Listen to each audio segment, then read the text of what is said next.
far away from the mic. Do this one. Because we're a little far away because we've got a fur baby. It very much insisted on coming up for some cuddles before we went live. So now I have to try and bring him closer. There we go. Shauna, hello, hello. How you going? We have Shadow here, who knew that it was stream time, so he wanted to come up for cuddles, as per usual. There is no colouring, only cuddles. Ava.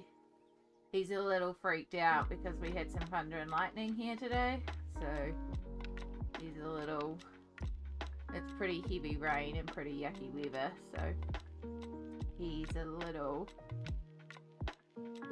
freaked out, but he'll live. We'll give him some treats now we're live, even though I just finished setting up the camera and the colouring stand. He knows what's coming.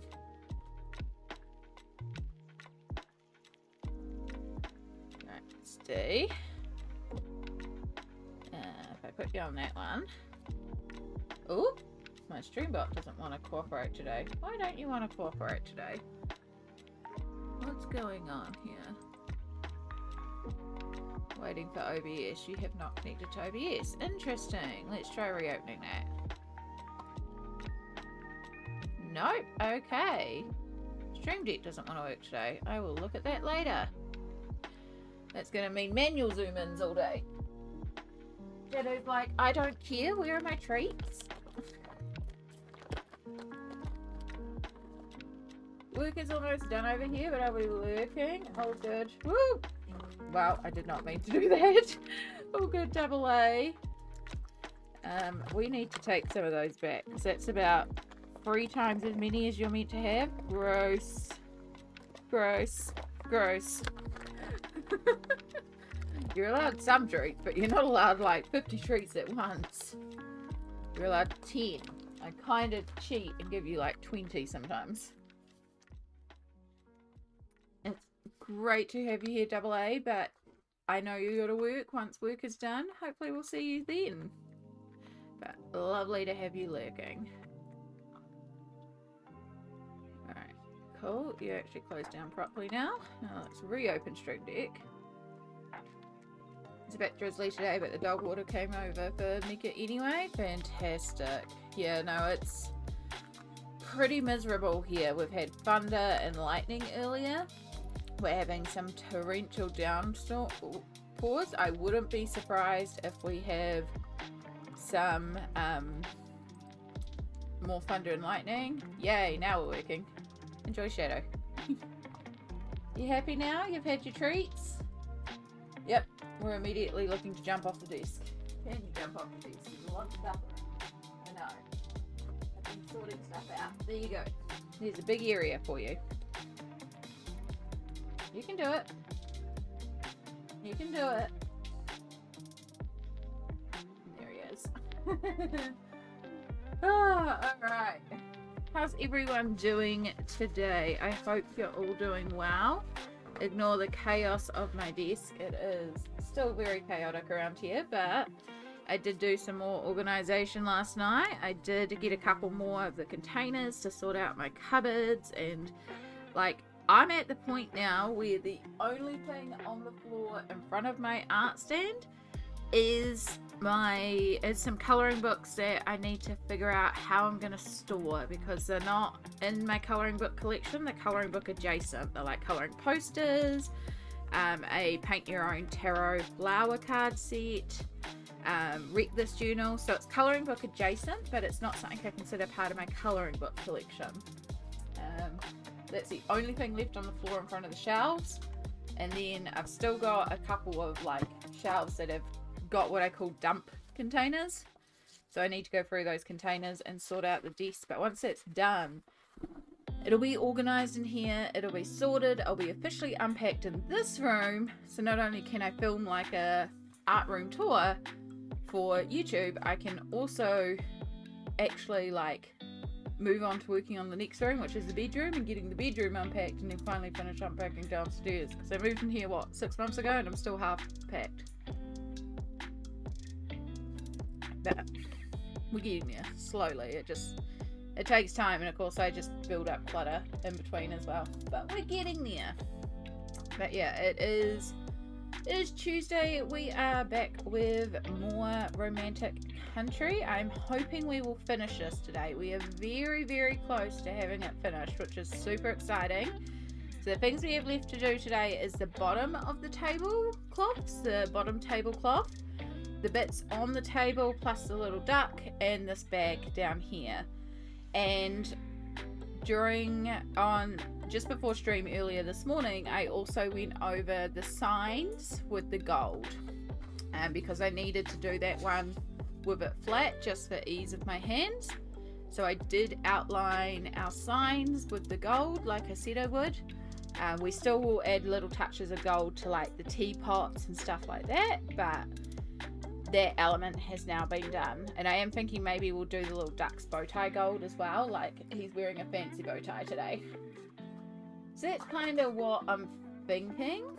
We've also still got to go over all the grass and do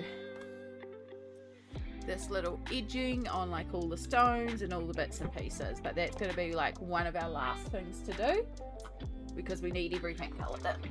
So we've got a little bit to do, but we're also very, very close. My hope is that we will smash this out today and we will get this done. And then if we do, we might go on to Fabulous Freebies, which is this one here, which you probably can't see a lot of what's on there because right now it's just glitter and splotches, which I'm freaking loving. But my idea for this is I'm going to go over each of the creatures with paint pen outlines and then draw on some stars. It's that white paint pen technique and making, because it's star signs, making them look like star signs in a galaxy night sky. So I did this background last night and you can just see how ridiculously shiny and sparkly, and I freaking love it. So that's one thing we can move on to. I've got a few other whips and pieces. I've been working in Mini Mania, so we could work on that one. I did finish the Witch's Cottage one. Yeah, we've got a few bits and pieces that we can work on once we're done, but we'll see how much we get done. Hopefully, lots and lots and lots. Hopefully we have another productive stream, but then again, we don't stream to be productive. We know this. So I hope you are all doing well out there. I hope the chaos isn't too extreme for you all and you're having a wonderful time so far. I had a very busy day yesterday, but it was most enjoyable. Mum and I ended up shopping quite a bit, so yeah, might have spent a bit more money than I was intended, but it was really fun to go out and go shopping with Mum, and I got a few bits. I got a bigger USB hub for my computer, so my hope is that we will no longer have any of those camera dropouts because I got a better USB hub for my USB-C port, and I'm hoping that'll stop everything else disconnecting. We'll find out, because I suspect it's actually a specific one of my USB hubs. So if that's the case, I will also replace the USB hub as well as getting the USB-C hub. Yeah, we're taking my computer from 3 USB ports to about 14 because I need a lot of USB ports. Stardust, hello, hello. Welcome in. It's good to see you. I hope you're doing well.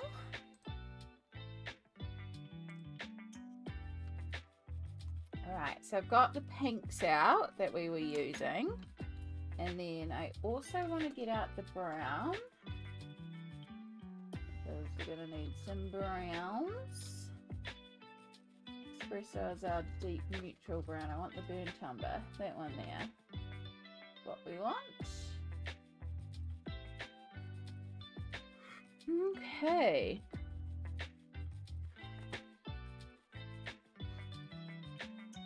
How much, eh? I'm not too bad, thank you. It's not a bad day. It's like here weather-wise, it's rainy and thundery and quite yucky, so that's not exactly cool. We had thunder and lightning before. But I'm excited to be working on this and potentially getting this done. Like, the fact that this could be done today is really, really exciting to me.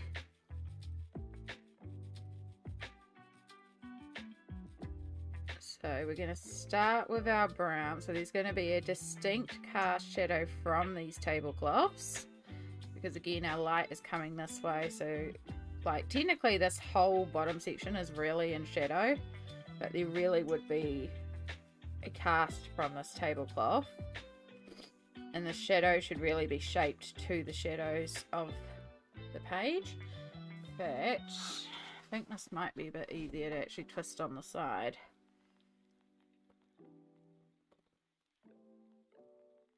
So if we are presuming that, for example, this goes like this,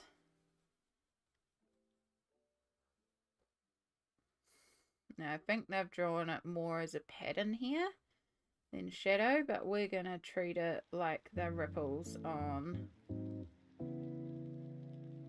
the tablecloth. And this one will shade either side, so it's like out and out.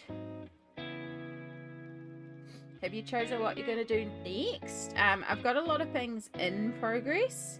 So one of the things that I was talking about potentially doing today is the Fabulous Freebies. This is by Jen Racine, and you can see how ridiculously sparkly it is. So this one I want to go over all the little astrology cats with white pen or pale paint pen and do that sort of white outline galaxy thing, add in some stars and some little bits and pieces. So since they're astrology cats, I was like, that would be really cute. And then I got to play with all my like shimmers and stuff like that for the background.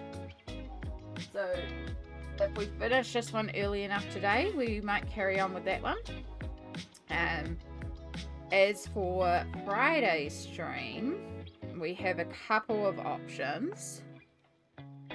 So I was thinking about starting gouache. However, I think I want to leave that one for Sunday when I've got the whole day to play with it. So I'm thinking on Sunday we'll pull out Magical Woodland and the gouache and play with gouache. And I might see if Small or PB are potentially available to be around. But if they're not, that's okay. I might even be able to get them in on like voice or something and have them join me on stream and give us some live advice. But I know PB's got some computer issues and Small may not be comfortable with that. So yeah, and that is also dependent on, it's my mum's birthday on Saturday, so I might be like dead on Sunday as well. So rough plan for Sunday, keeping in mind chronic body, things change, is we will pull out Magical Woodland and do the gouache, which then of course leaves Friday. And what are we going to do on Friday's stream? So I have a lot of work in progress pages at the moment. I've been working on Mini Mania. I've got the Jen Racine one. I've got this one, and I've got,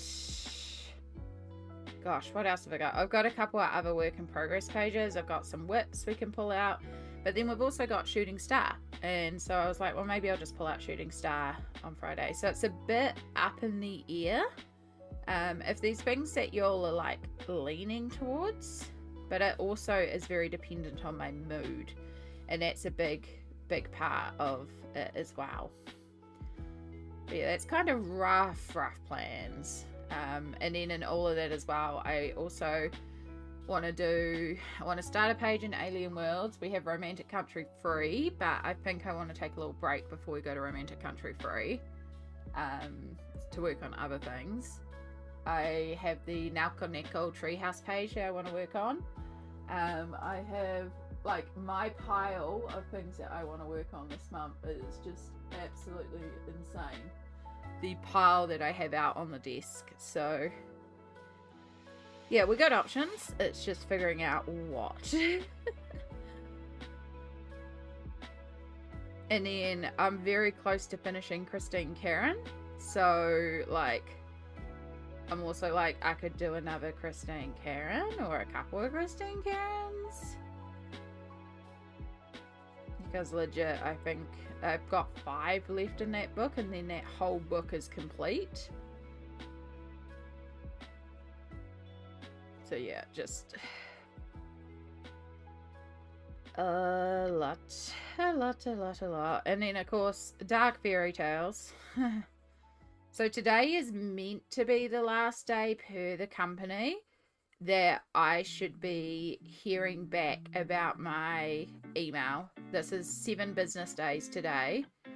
And so I should, per their own thing, be hearing back today to say, hey, when is it coming in, and get confirmation of when it's coming in. I did find another New Zealand bookstore that I totally forget to check because I don't have one locally, that does have dark fairy tales. So there is a local company that I can order it from, and it can get to me in 3 to 5 days. So, and it's like, it's still more expensive than Amazon, but I'm not paying the Amazon shipping. So it still works out cheaper than with Amazon shipping. So yeah, so that's also another thing that may potentially be happening as well, but I'm waiting to see if they do actually get back to me today. I will be very curious to see if we do get that email saying, oh yeah,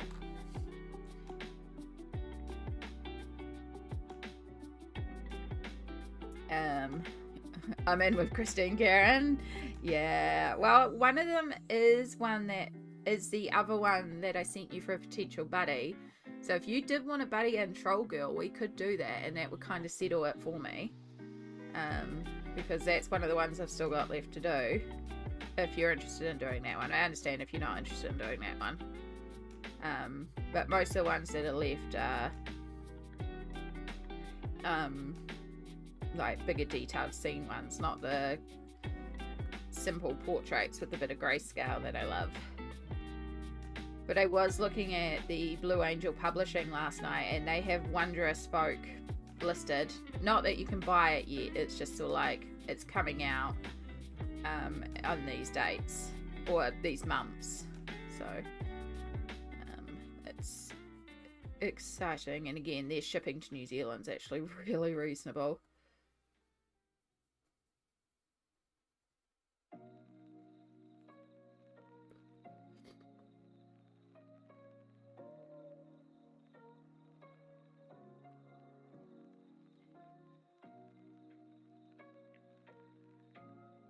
Yeah, so Mum and I had quite the shopping day yesterday. We did groceries. Groceries is always a big day. And we also went back to Uncle Will's, which is a bit of an importation store here. So Mum could buy a bit more of some yarn and stuff like that. And I priced up some yarn for a really old crochet project that I have that one day I will get back to. And then after Uncle Bill's, we went to the first supermarket, because we did 2 supermarkets. One of the supermarkets had had the cat food that Shadow adores on special. So we stocked up there on some cat food, and then we went to the second supermarket to do our main grocery shop. Brought, the week's worth of groceries, plus a few extra bits for Mum's birthday party. I've still got to get a few bits on Saturday itself, but we got some of the bits sorted. And then we came home after that and had lunch, put away all the groceries, all yada yada yada, had a rest, went to work, and then after work we went back to the warehouse, which was just a bit of an impulse thing. I was meaning to get back to the warehouse anyway, because there's a container that I impulse bought a couple of weeks ago. I impulse bought 3 of them. It was like, I'm pretty confident all 3 of these will fit onto my bookshelves back here and stack really nicely so I can put stuff away in them. And I was absolutely right. And so I've been meaning to get some more of them, and they actually had a bit of a price roll back on them. So I was like, actually, let's go and get some more. So I got 4 more of the big flat rectangular ones, and then 2 of these tall narrow ones, so that I can stack everything up. And yeah, I sorted out a bit of stuff on the shelves into them, and it's looking so much better. And yeah, just rearranged my shelves. I got all my glitters sorted into containers. I've got room on the shelf now to also bring my inks over there, which will leave my acrylic paints to bring over, but I'm going to need a better tub for them. They won't fit in the regular ones, but yeah, the acrylic inks can come over next, as long as the container will fit cleanly on the shelf. So it is getting there. And as I said, there's a couple of dump containers to sort out, so got to sort out those. And then the thing that I really had to get was actually Ferrero Rochers. Not because I needed the chocolates, because I used the tins. So the Ferrero Rocher trays make excellent pencil holders or stuff. So when I'm working on different projects, I will have different trays that I use to hold the current pencils, because I use a lot of pencils for all my projects and paint pens and stuff like that. So right now this is Minimania, and so I can keep them all separate. So I like to have lots and lots of these trays for these here good old Ferrero Rochers. But I had to use a set of my trays because I got the new iridescent watercolors, which no problem, like they're gorgeous iridescent watercolors, but they were all loose paint pellets. So I took one of these, took out the cardboard at the bottom, and used double-sided tape to stick all these little pellets down. So this became then a watercolor holder as well, and it works brilliantly for it.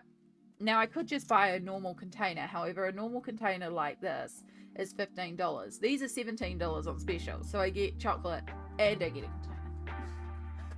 I do it when they're on special, and they were on special, so yeah. And then you get chocolates.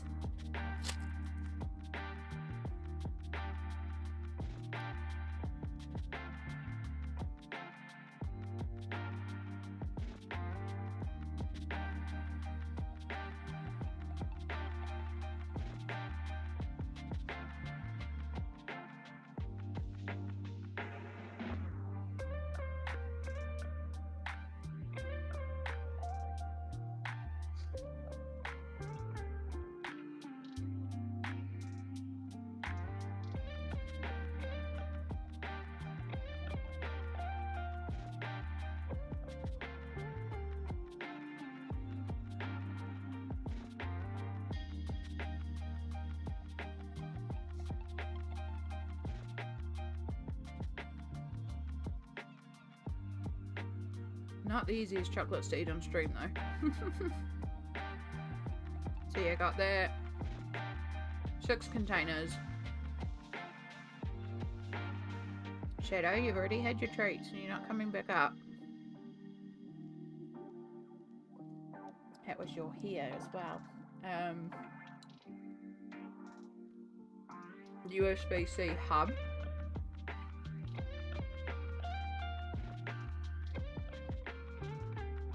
Some stickers for my Nibblings Easter presents. Some stickers for me. And some new washi tape. It's very pretty. And then...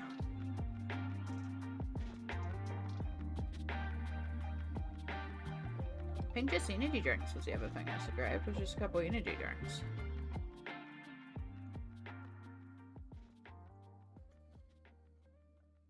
But yeah, it ended up being quite a big day of shopping, which was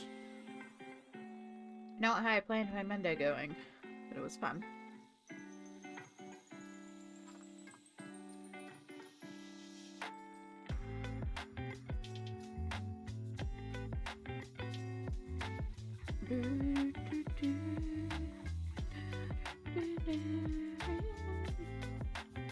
So I hope you're all doing well out there and having a good time zone. I'm sorry, I know we're kind of working on the side here, but it's a little easier with the position of this tablecloth to work on it this way.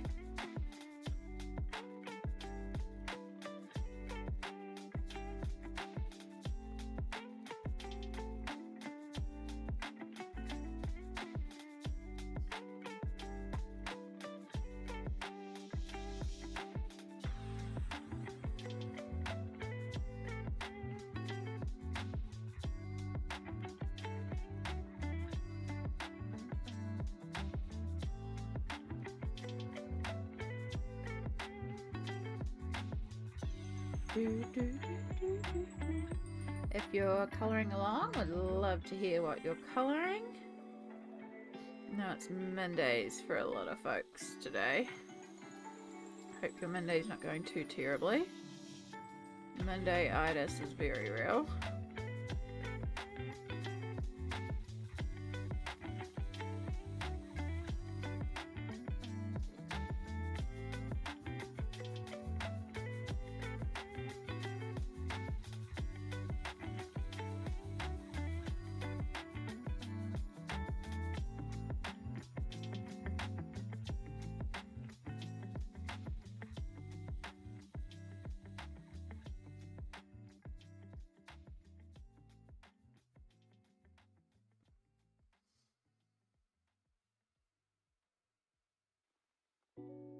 I did turn off the light behind me, didn't I? I did. So we've got a lot of... It must just be the window because I forgot to close the curtains.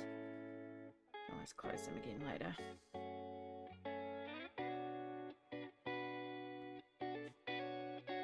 Like, where is this shadow coming from? I realise it's because the curtains are open.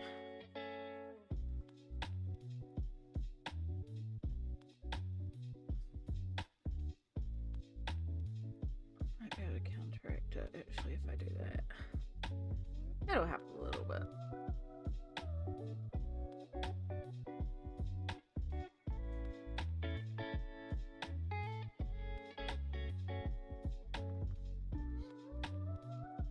And that makes it a bit easier for me to see as well, which is always handy.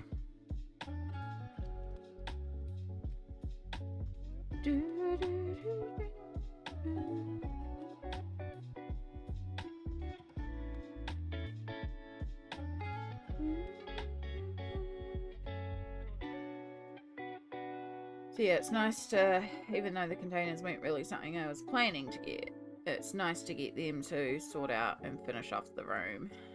Get this room organised and get things out of cardboard boxes and away into the shelves, because I have a lot more storage than I used to have, which is where part of the need for more storage solutions came from. And I was keeping stuff in cardboard boxes, but they were all different sizes and I couldn't tell what was in what was boxed, and it just meant I'd just pull stuff out and just leave it everywhere, so it didn't really work functionally.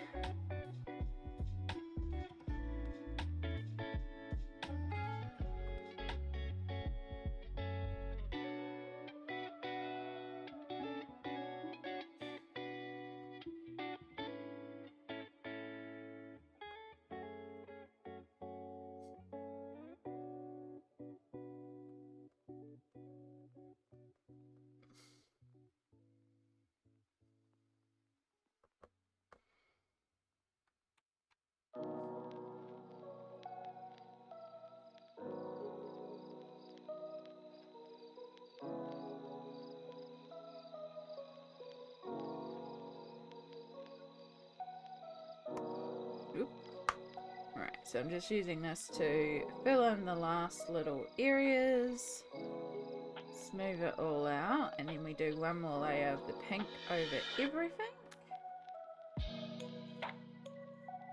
And this warms everything up. Kind of brings it all together. And then it'll tie in a bit better with our chairs as well. Was eating apple, sorry I have to miss a little. That's okay, Stardust. You gotta do what you gotta do. And if you need to eat an apple, you need to eat an apple. I do miss eating apples. We did grab apples this week at the supermarket though. They're very, very little ones. And I could probably actually manage to eat half of one without upsetting my stomach too much. I also got some vegan coconut yogurt to try. It was a dulce de leche flavoured coconut yogurt, and I was like, maybe the caramel and the coconut would actually go together really well, because some coconut yogurts are like really, really strong coconut, and And the only one I've liked so far is actually Mum's one that I tried, because it has a slight coconut taste, but it's also very thick. It's not overly sour, and it's quite delicious, but I've only had a teaspoon of it. So I got this one, and sure enough, it is quite strong coconutty, but because of that caramel flavour in there, it's like, actually, this isn't too bad. Like, it works, so I can survive the coconut. So I had about half a cup of coconut yogurt yesterday. Now, that's probably more coconut than I normally have. I don't eat a lot of coconut. I don't eat a lot of coconut cream. I don't eat a lot of it. And so I had this yogurt, and then later on, my stomach was like, ooh. I was like, this is spasming like I've had apples or pears or, you know, lactose or something like that. And I was like, I wonder if coconut can be a trigger. Look it up, and sure enough, it is one of the FODMAP triggers. And I was like, because I never tested it, because I don't, again, it's not something I do. The only coconut I use is occasionally coconut might go into a curry, but most of the time when I make curry, I'm not making it with coconut cream. And if I'm getting an Indian curry, a lot of the time I don't get ones with coconut cream. I get ones without cream, because I don't like creamy curries. I like spicy curries. So I had more coconut yesterday than I normally would. So I will try it again, because I can't just take that one reaction. It could just be my stomach was a bit angry, it was a bit inflamed, it could have been something else that just decided to upset it that day. Like, you can't just take it off one reaction. We need to have multiple tests of the reaction, and I need to do it in an isolated, controlled way. So I will be doing that later on to test, because if that's the case, it's like, cool, means we definitely don't do coconut yogurt. Luckily, this is a very small bottle, so by the time I finish the amount for the test today, I'll be most of the way through the bottle. Can't wait for fresh strawberries. I'm told they should weigh me, not my basket. Oh my gosh, I love strawberry season, and I'm so gutted that we're out of strawberry season. Strawberry season hits around Christmas time for us in Aotearoa, so very strong associations of Christmas and strawberries. And it's delicious. But yeah, we're in Feijoa season, and we're heading into winter. I'm hoping persimmons come into season soon. Persimmons are delicious, and another one of the fruits I can eat that don't trigger me. But right now, feijoas are in season, and they're another safe fruit for me as well. So it is quite good this time of year. There's quite a few different fruits that, because I can do berries to a certain point. Strawberries, not so much, but like blueberries, totally fine. Strawberries are pretty good though. I can still have like a cup of strawberry. Like, it's tons of strawberry, so I don't even worry about it, because it's, yeah. Strawberries, blueberries, watermelon is also another safe fruit. All melons are safe fruit. So summer is great. I ate so much watermelon this year. And then we move into feijoa season, so that's like what's in now, and it's like, yes, more safe foods. And then after feijoa season, persimmon season comes in, and then we just have this run of nothing except bananas until October, November, depending on the weather. Because feijoa season's very short, it's only a few weeks. Persimmon season's only a few weeks. So by the end of May, all the safe fruits are done until November. And then it's either bananas and bananas only, or tummy triggers, or frozen berries. But I love berries. We have a dessert here called a pavlova. And this is a absolutely Christmas dessert, but it's just, oh, you say berries and dessert, and this is what I think of. I'm just bringing up an image.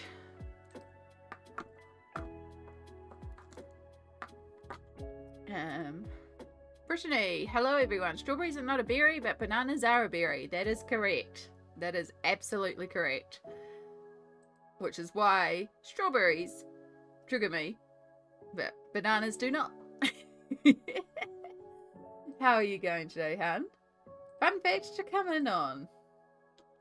So, this is kind of the classic New Zealand pavlova. Australia will also argue that pavlovas are Australian. Which, yeah, there's debate over where they originated. It doesn't really matter too much. I will say they're delicious either way. But the base is a egg white and sugar. It's basically meringue, right? But because it's a massive meringue, you've got that crisp meringue outside, but the inside is all marshmallowy. So delicious, also technically gluten-free. Obviously really high in sugar because it's just sugar and egg whites. But you get this crispy outside with this marshmallowy center, and then we put fresh cream on top, and then we load it up with berries. And that's like our classic Christmas dessert. And during the month of November to pretty much all of January, this is something Mum and I will do quite frequently because it's just so yummy. You can do other fruits as well. You can see here they've put on kiwi fruits. A lot of people put on kiwi fruit, but I'm allergic to kiwi fruit, so we don't. And you can see here they've put passion fruit, and that's a lot of people do passion fruit. Haven't really seen peaches, but yeah. And then you can see weird recipes like chocolate and stuff like that. We usually don't do flavors. It's just your classic, like this. This is your classic pavlova with the crispy outside, marshmallow center, cream, and berries. It's kind of your classic Christmas dessert, and it's delicious. Alright, I need to move this cord because I can't actually see the chat. A dessert here that Grandma was making, graham crackers at the bottom, then put strawberries and jello strawberry flavoured whipped cream, and then serve. Ooh, I can see that being good.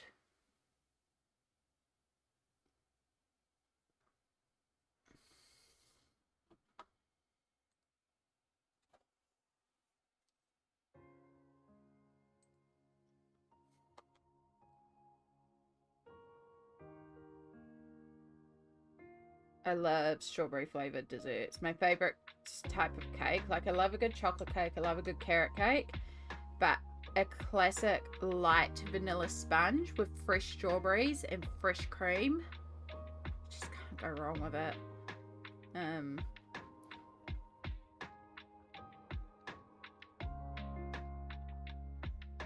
Even like a light chocolate sponge with fresh strawberries and fresh cream. Yum. Oh, here comes the rain pouring down again. Alright, that's not the brown I want to use because we want to warm it up a bit. So, alright, I am going to have to go in there and use some paint pen, but I wanted to do that anyway on the edge of the tablecloth to give it a bit more of a lace look. But I carved into the line a little bit just to make those ripples a bit more apparent. We still have some very dominant lines here, and unfortunately I don't have anywhere close to an appropriate paint pen color to sort of hide these lines. So we're just gonna have to rock with it as is. Finally got a sunny day here. Nice. We have downpours, thunders, lightning. I wouldn't be surprised if there's a few other warnings out and about as well. Love the tablecloth and the way you did it. Thank you. I'm debating if I darken these flowers or leave them light. I actually quite like them light. We also can, like, they've got a very distinctive outline, so we might go over their outlines. I do, like I said, I want to take a paint pen and just add some dots around the edge, and it'll give the effect that this has got a lace edge as well, which I think will make it look really, really sweet. And then, yeah, it's just figuring out if we want to do anything to sort of, but I think the lines aren't too bad. Yeah, for these I might just pull out the light pink paint pen and just remove some of the edges a bit or something. I don't know. We got time to figure it out. They're perfect, but the lace, yes. Excellent. Right, Met service. That's what I was checking, is just if we have any weather warnings.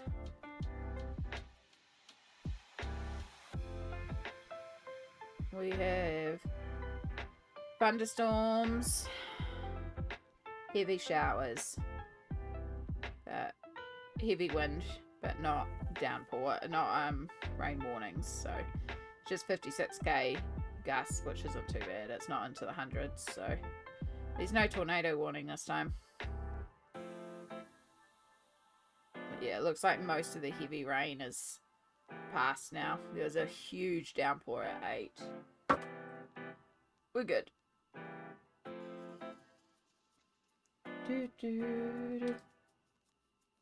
Okay, so same thing here. We got another tablecloth.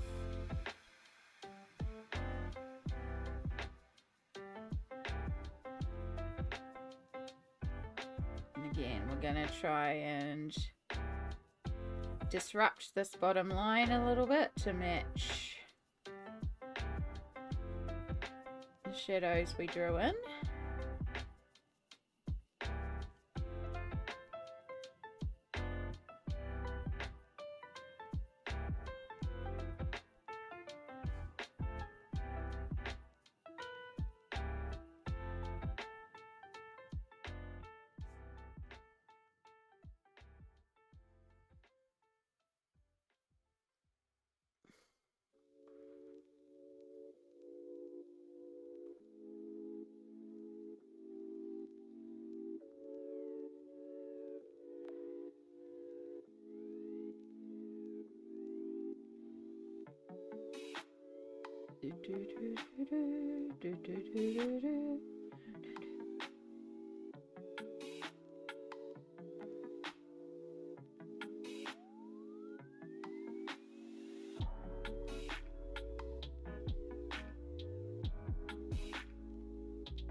Yeah, we've still got a little bit of the finishing paint pen details. It's all those little bits that take a while, but just makes it so much worth it. Like when we did all the little paint pen details up there to make that look a little bit more lacy.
Ugh.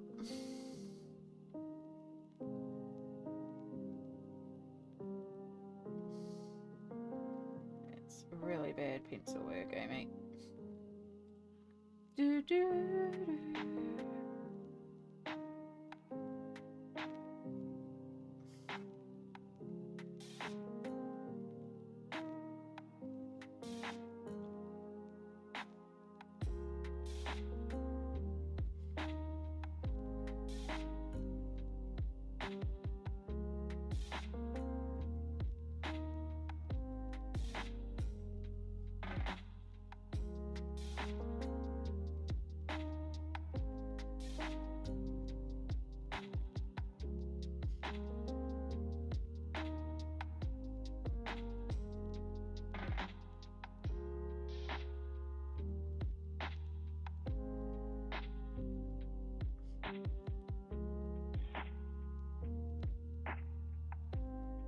you're all doing well out there. Make sure to take a little stretch if you need it. Have you had your meds? Have you had some water? Don't forget to self-care as you colour in.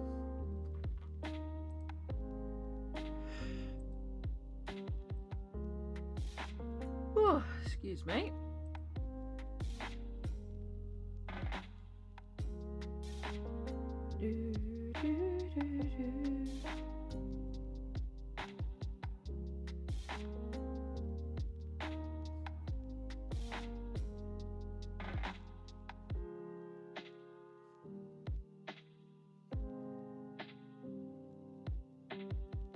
Wow, it's already been an hour.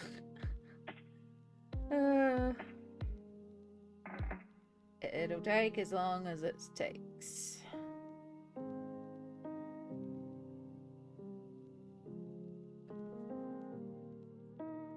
Only problem, oh excuse me, with how rainy it is today is it's that kind of curl up in bed weather and listen to the rain on the roof as you're in bed with a good book and drift off, and yeah, it's kind of the perfect weather for that. So it does make me inherently more sleepy. Just my body associates these sounds with sleepy sleep.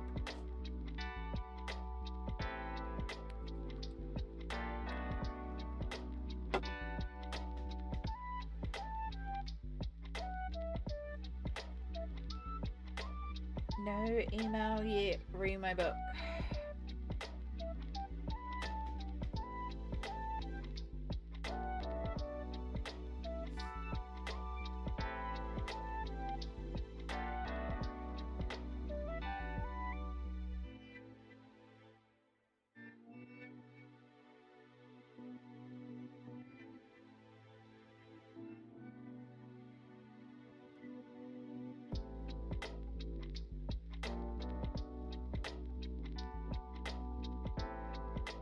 Dangerous using my non-dominant hand, but it's just a bit easier.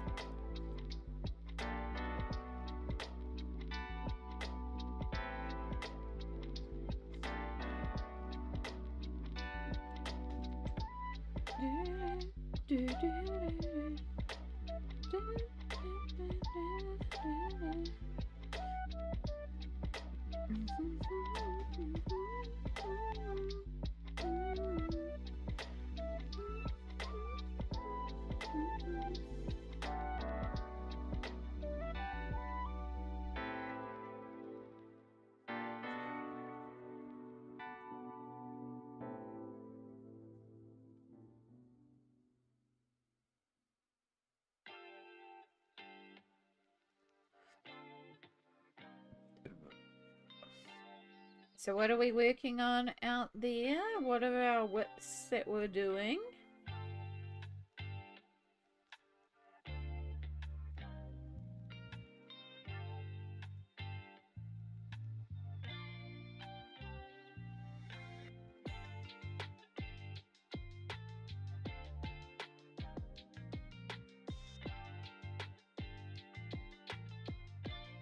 If you want to show people in chat, you can also DM them to me on Instagram, and I can pull them up to share on the stream as well if you're all good with that. Working on Dark Fairies. Oh, good page, Liz. Good page, Elizabeth. I'm presuming you're doing the page for this month for the group. It actually, like, I don't know, I felt like it came together really fast. I think it's because it's got no background, and once I figured out that background, it was pretty straightforward.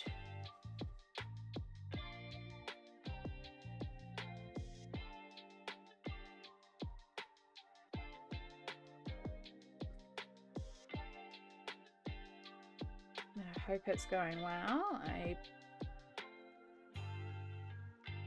know it's going to turn out gorgeous. you're done.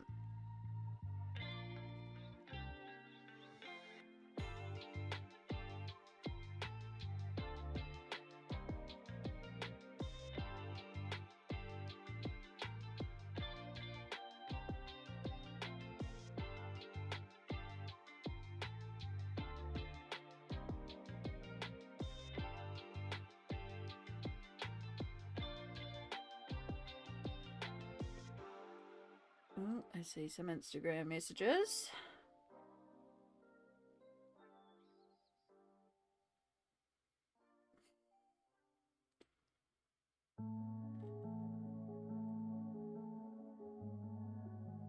Ah, can only be done by the mobile app.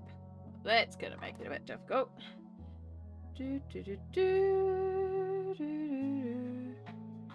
me a picture. Ooh, that is cool. Is that RJ Hampson?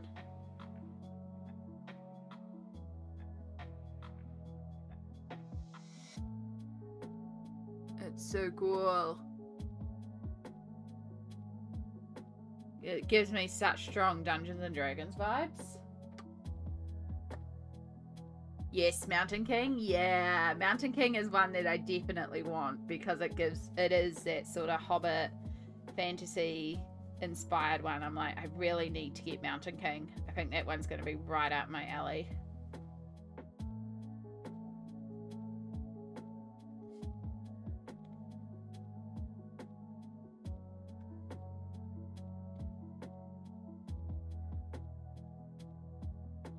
Yes, I love it. Yeah, I love coloring like dragons and fantasy and anything that reminds me of Lord of the Rings and D&D. I'm like, I'm there and I'm coloring it. So, yeah, when I heard that Mountain King was inspired by, you know, those like the Lord of the Rings and those sort of fantasy tropes, I was like, I need that one. So yeah, one day we will get that one.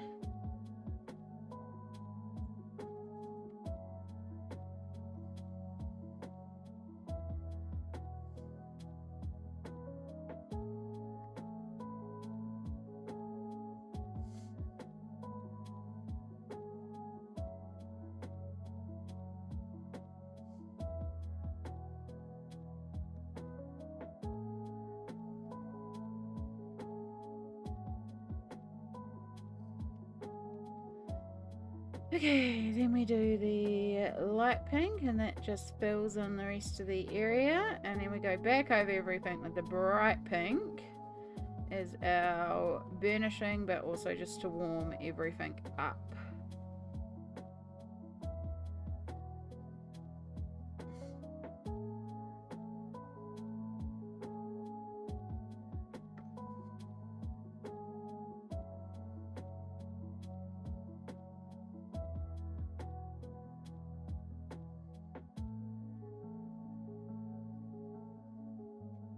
After we clean up here, because this is not great. I don't know what I was doing up there. That is not blended at all. Hopefully we'll be able to blend it out when we use the pink. I need color combo inspiration for what, like, you know, like a dragon or a background, or you just want a random palette, because sometimes just googling random color palette, it's fun. In general, I always use the same. There's nothing wrong with that, but yeah, I get what you mean. Pink, purple, blue is a very common combo for me.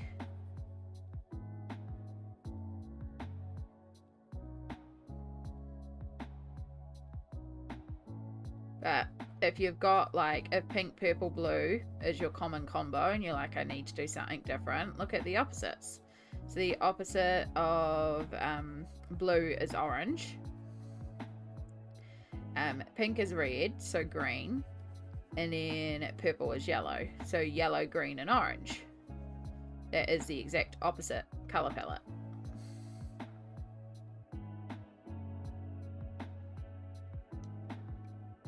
that can be quite the fun challenge to try and work with.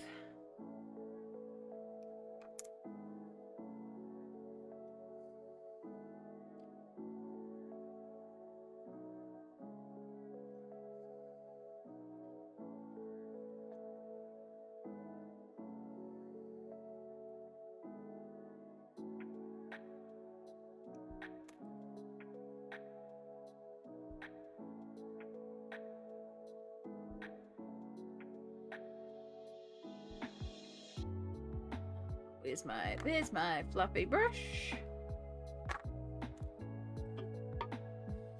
Oh, I see another message. Oh, it's looking so good. This is what the wonderful Lisbeth is working on.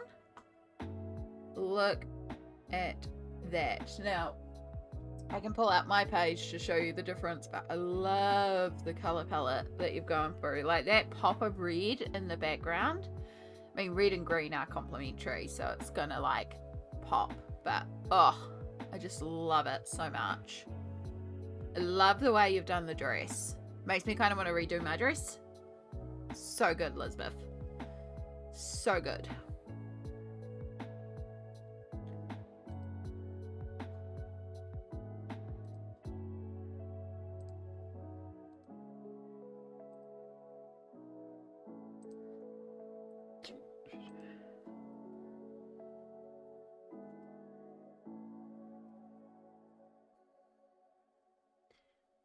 No problem. I'm nosy. I love seeing all you guys' artwork.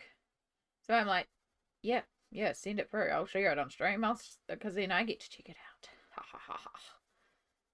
I'm nosy like that. Did I just skip finishing the rest of this? I did. I was up to here. I stopped because I needed to dust it off. Yeah, let me get this section finished off. I don't make the same mistake again, and then I'll grab my one. Because of course I'm in the Dark Fairies group with Lisbeth and some other lovely peeps. It's one of my favourite things about the group buddies. Like, it's the same thing with buddies, is that you can just get all these different interpretations of the same page. But yeah, I wouldn't have done as much as I've done in Dark Fairies if it wasn't for the group. The group definitely makes me do more pages in it. It's a neat book. It's one of those hashtag Candace made me buy it books. If you know, you know. No, it's not that one. No, it's not that one. That's the one we did. It's the Halloween one that I can catch up on. There it is. This one. So I've chosen to go teal for my dress entirely, with gold, and then I did pink, like rosy pink. And in the background I did black acrylic paint, and I did mix in this blue shimmer with it, but it just got saturated by the acrylic paint, so it was just going down black with like some texture in it. So that's why I ended up pulling out the navy shimmer sprays to put that on top. Although I'm realizing I closed this book before they were entirely dry. Has not bled through, but we're going to leave that open so it can dry some more because it's starting to transfer.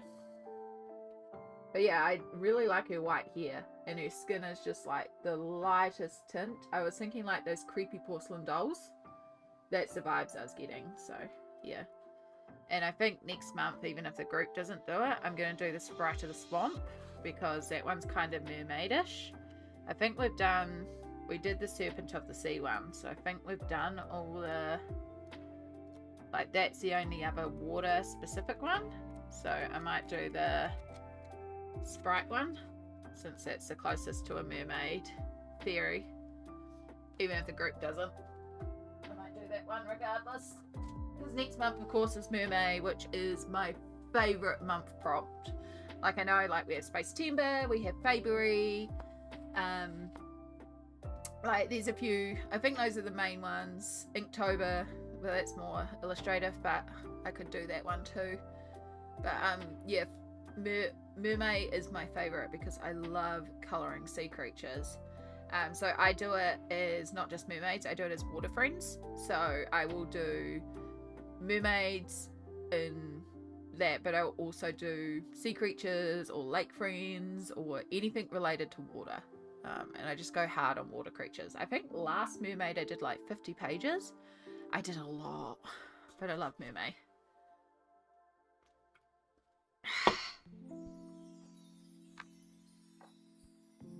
Alright, I think that is, at least I can get any more in there, which I don't think I can.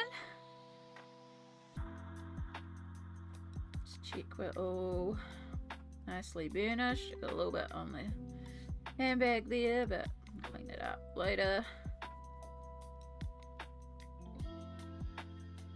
Okay.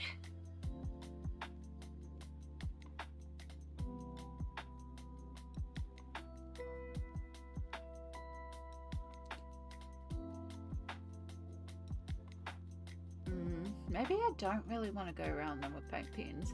I could just do the center, or I could just leave it. We'll just leave it. We'll do the edge of the tablecloth and then decide from there. And maybe that'll be enough. And I'll go, no, I don't need to do any more. That's a year for me right there. Last May was nuts though. I'd have to pull out my actual last year's colouring journal, but I'm pretty sure it was near 50, if not over 50. Like, it was huge. It was definitely my biggest month ever. I can... Actually, I can do it this way. I can go to YouTube Studio. Content.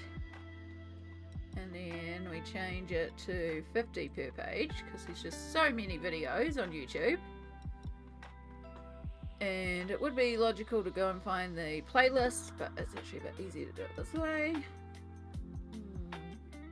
August, May plans. Actually, I should look at that to see if I had anything in May that I wanted to colour.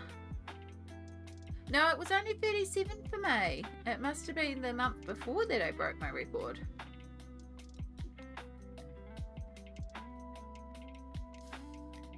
I mean, 37 is still a reasonable month. Like, don't get me wrong. 24. March must have been my most. I know one month I did like 45 to 50. And it was one of my most detailed months.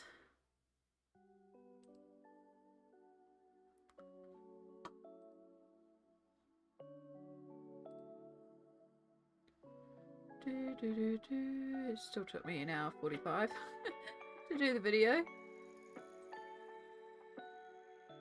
Yeah, 37, which was my record at the time, so that's why I'm getting it confused, because that's not my record anymore. But that's why I was thinking I did so many, because that I remember May was my record month that month.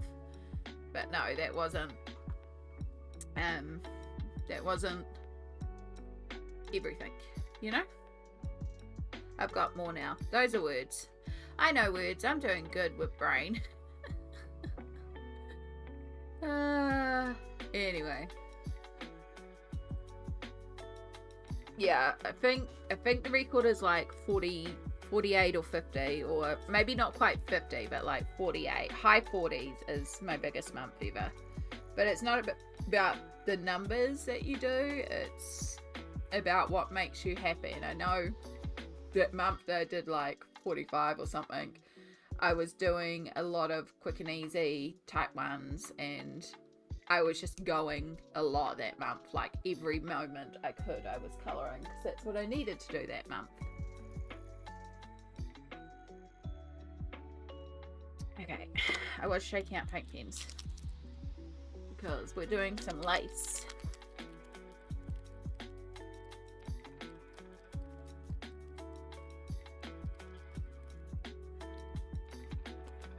So, I'm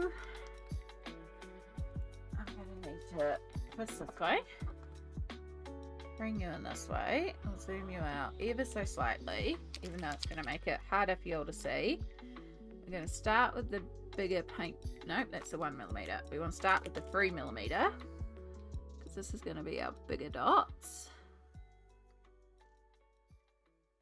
I'm going to make sure we start with these on any areas where our lace is forward.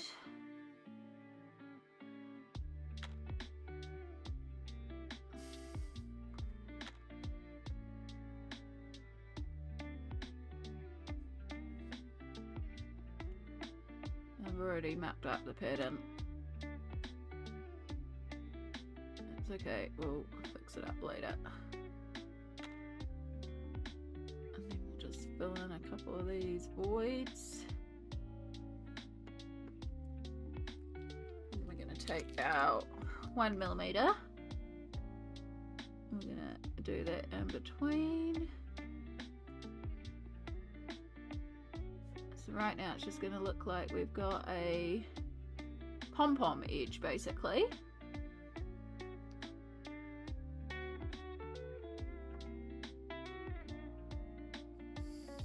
That's on purpose. Same with the different sizes. Right, above using the 1mm on all those higher edges, we're going to do some lines like we did on the curtains. Bring those edges forward a bit. Add a little bit of a border. And we're going to do the same thing underneath, kind of matching, but it's okay if it doesn't. Some of it may cross over into our bigger dots, but it also gives us an uneven edge having the two paint pen types.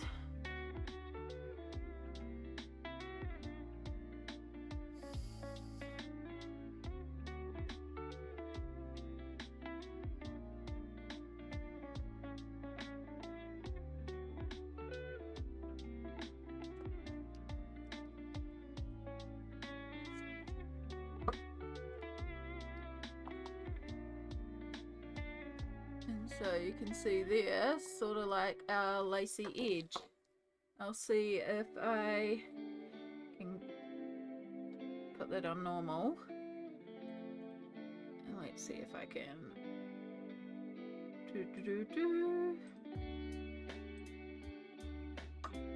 Just realized we might be a little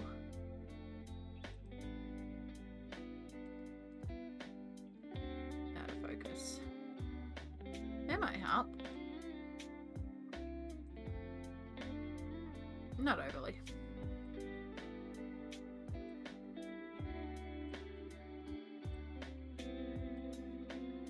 There. But you can see our little lacy edge there now for our tablecloth. So it just takes away that harshness of the edge. You do that see-through effect so well. Honestly, most of my effects are just literally dots. Like, it's just knowing that our eyes read dots as so many things. So that's why Impressionism works so well. So our tablecloth is just dots. Dots are different sizes with a couple of lines. Our leafy foliage, it's all dots. The texture on the bushes back there, dots. The texture on the grass back there, dots. The clouds in the sky, big dots. Dots are our friend. And that's just what it is. It's the same with the lace curtains over here. Just lots of dots. I love dots. If I could be bothered, I would actually do a whole piece with pointillism because it would be really fun to do. But Jackie from Tearooms Studio has a video explaining how she shades with water-based markers. I'll see if I can find the video because it's a really good video.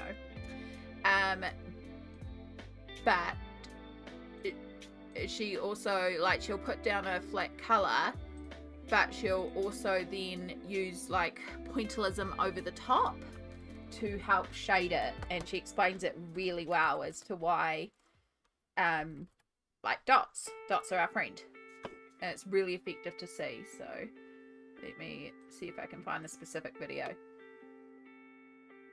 Dot it. Yep. We have if in doubt, glitter it out, but also if in doubt, dot it. Completed pages. Not that Super Tips one. Not that Jelly Rolls one. I think it's that one.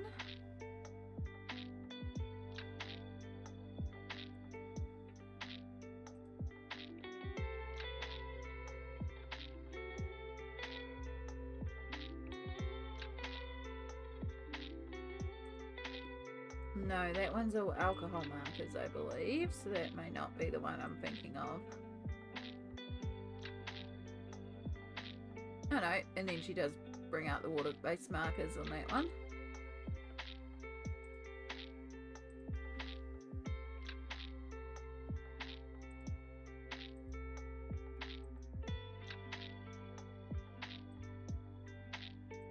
Yeah, no, it could be that one that I'm thinking of.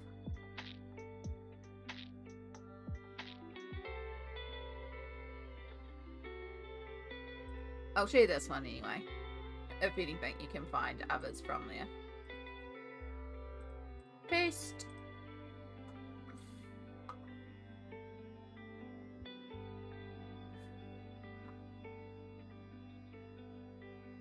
It gives you a link anyway.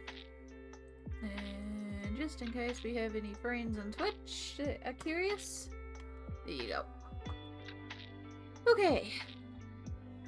We've got more lace to do.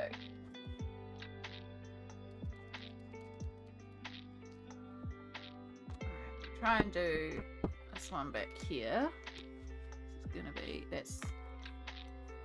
I always grab the 1mm when I think it's for the 3mm. I get them mixed up a lot.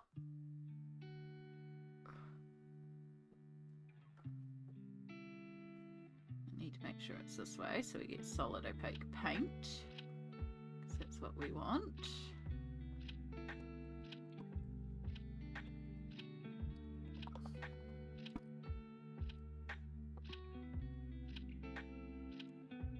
Oh.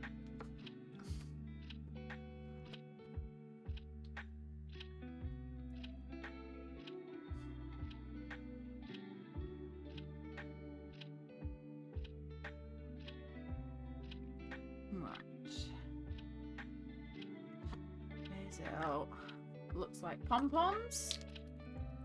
Add in our smaller pom-poms.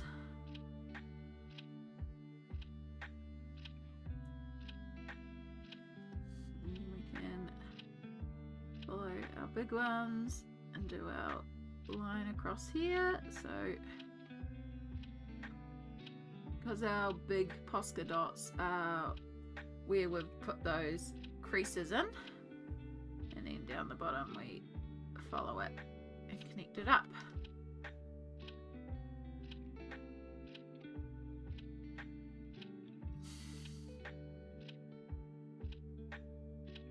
With a wiggly line following the contours of our dots. Lace.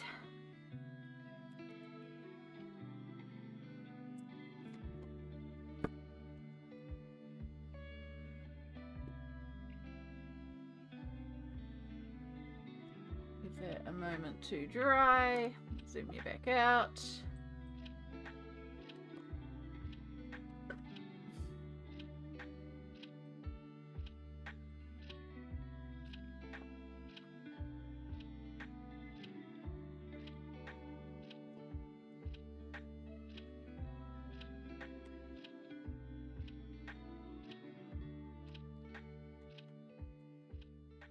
Well, we just give that, just because my hand might bump it. Still no email.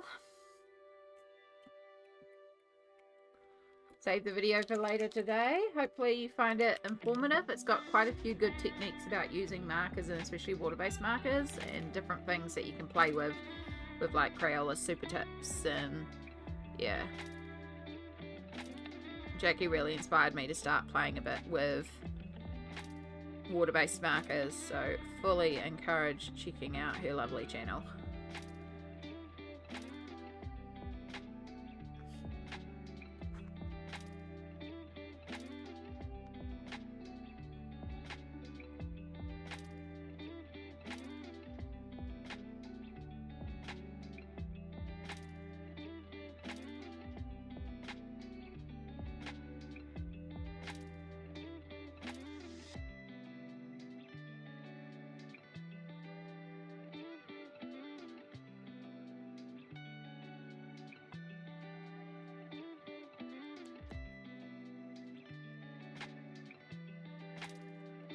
You can see again, looks like we've got a pom-pom edge on the tablecloth.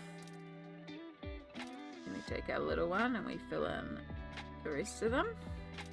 And this just helps create our variance between the ones that are out in front. That should have been a big one. And the ones that would be recessed behind because of the waves of the tablecloth. Probably don't have to go to this detail with it, but I don't know, it made sense in my brain.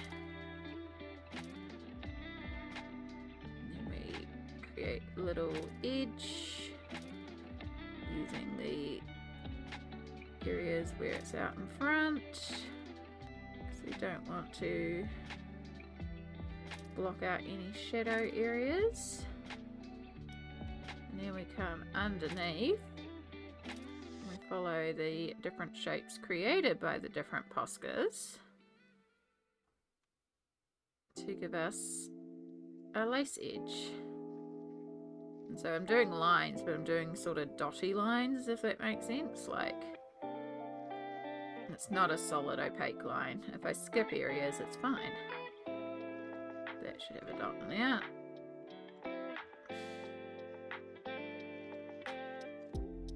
Should have a dot in there.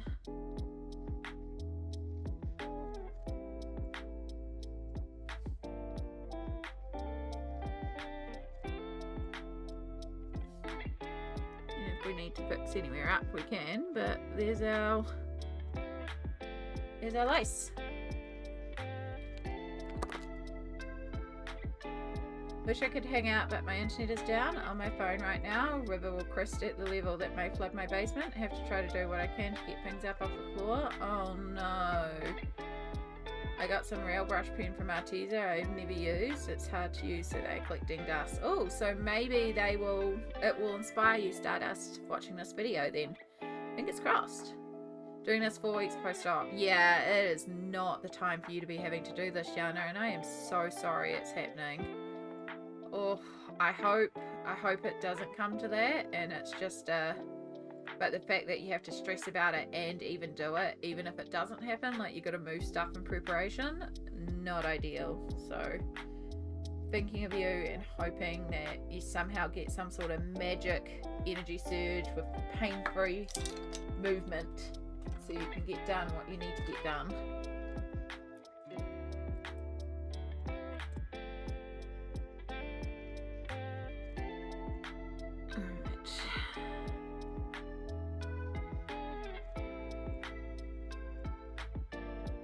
May change my mind on these pink centers because this is very close in pink, which may make it a good pink if I do want to outline them. But I just want to see what that looks like.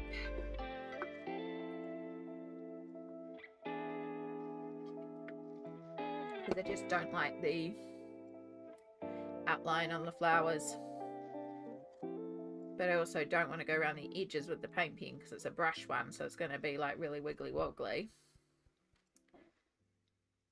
And it will also cover up the different tones. So I might just do the center or something. You can also bring gold into the center as well. Yeah. It will be a sleepless 2 nights. Yeah. I've already overdone it since yesterday, but this is getting critical. Yeah. Oh gosh. Oh gosh, it's not good. It's not good at all.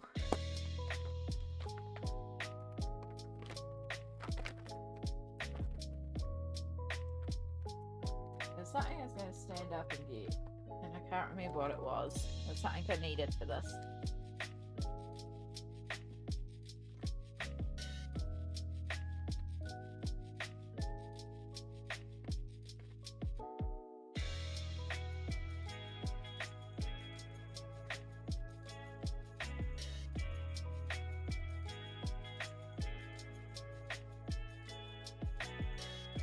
I think I'm just going to stand up and stretch.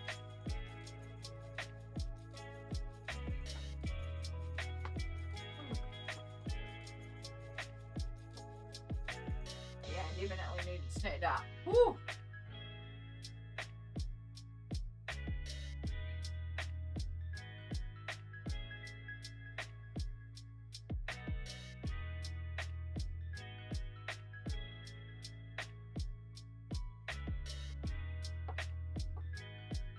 Oh, okay. That already feels a little better. Amazing how a little stretch can just make things feel that much more refreshed. Now, how do you... Ooh, you actually match really well. Shock horror. Okay, we can remove some of these lines. Okay, we have solved a problem. I just have to be extra careful because this is a brush marker. And that means that I can get it everywhere. I don't want it everywhere. I'm also starting with it in the wrong way. It also means I can fix up the chairs.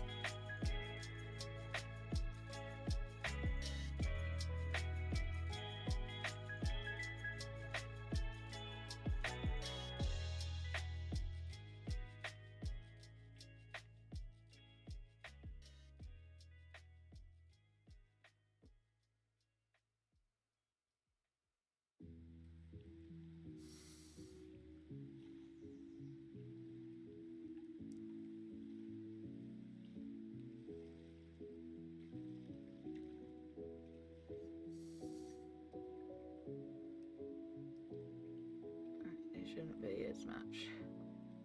Oh, I like coming around to the side. We will do this edge here.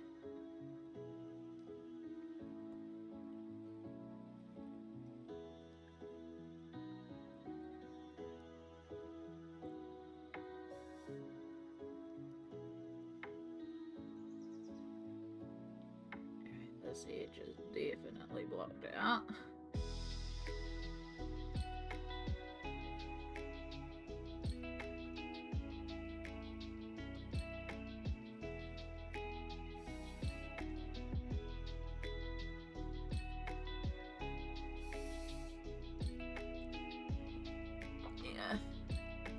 It will be 24 years, and this will be the first time the flooding has been a real possibility, and the internet can't be fixed until April 10th. Oh.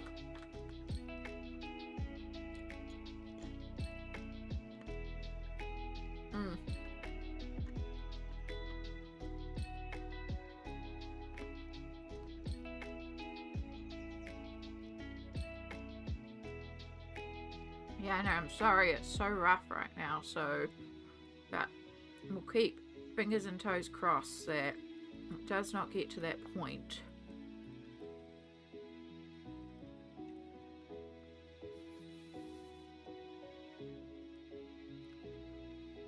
Right, I need to make sure we're getting right to the bottom here too, because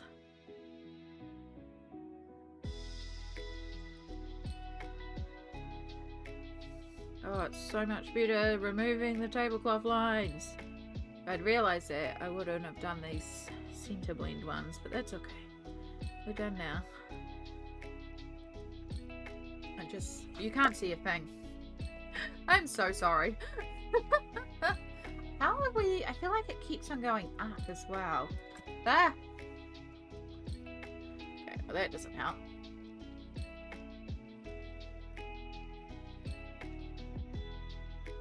Probably bumped it a bunch of times with my head.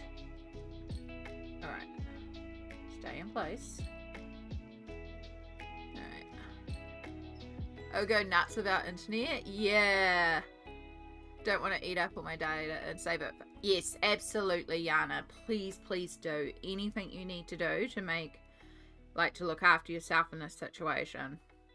Absolutely. The VODs will be there for future. I know you've been using them to keep yourself entertained, and I would much rather you stay safe than, you know, be here for stream. As much as I love you being here for stream, I know you've got to do what you got to do and save your data for the emergencies. So, yeah, I will keep the good vibes going your way, though, and hope that it doesn't crest up high enough to actually cause flooding.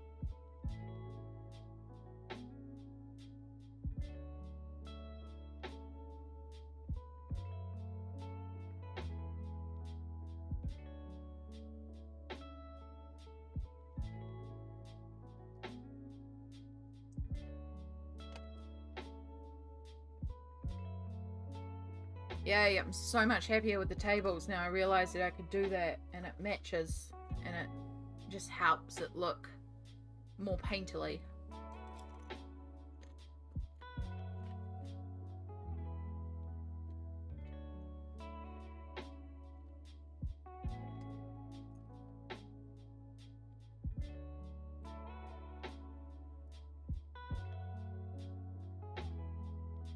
No, I don't like it on there though. I'm going to remove that immediately.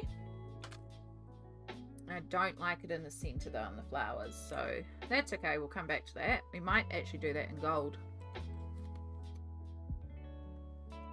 Maybe like the little centers of the flowers gold. Or yellow. Or even just the ivory. We could just do it the ivory. We should do it the ivory, and then if I don't like it, I can do it the gold on top.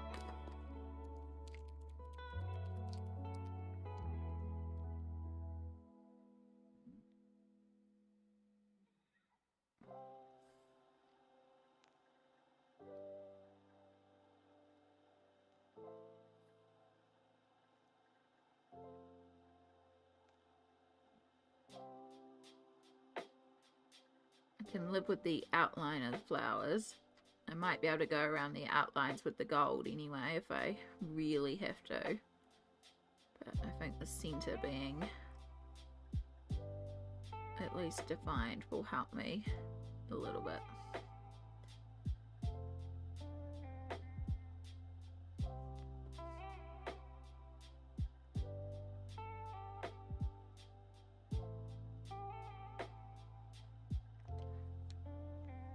One of those things that on stream you probably can't even see the difference, but in real life I can see a difference. Okie dokie. So now what we've got left is the bits and pieces on the table.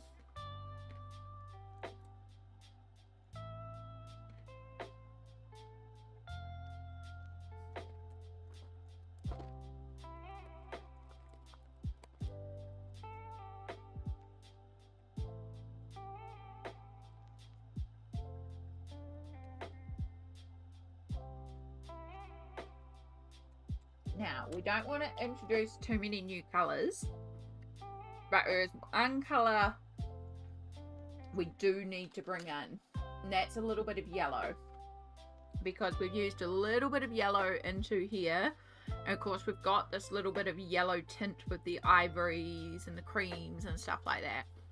So, but in particular in the centre of the flowers here, of the daisies, we've done yellow paint pen. And the reason for that is because we've got butter over here and scones. So we're going to bring a little bit of yellows in over here. And then down here, where this bag is, we're going to do this in blues. But we've also got these daisies. And we're going to bring a little bit of the yellow in here. So it's going to be real subtle. There's not a huge amount of it. And I don't want to go like bright sunshine yellow, but I do want to have little pops of yellow around.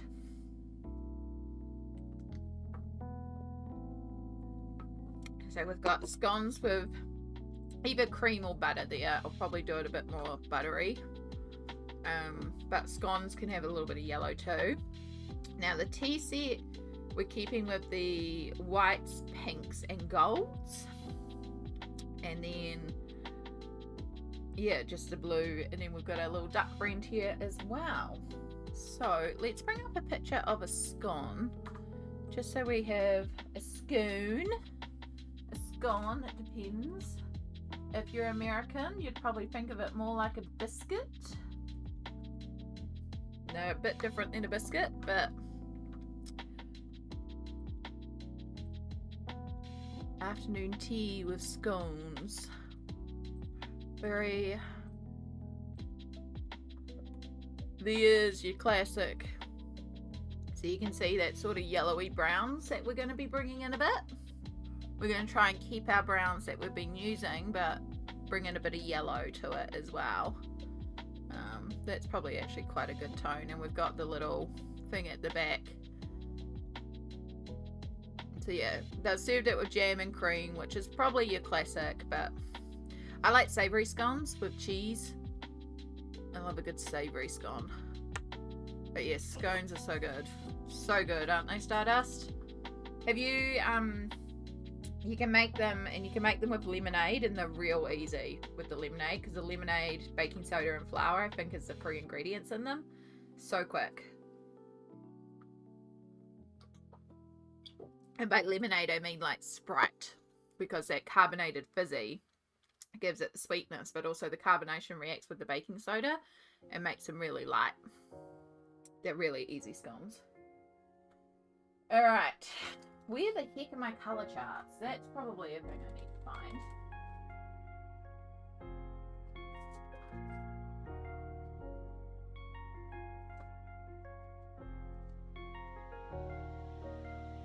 Oh good, there's my paint meats. I know my paint meats are around here somewhere.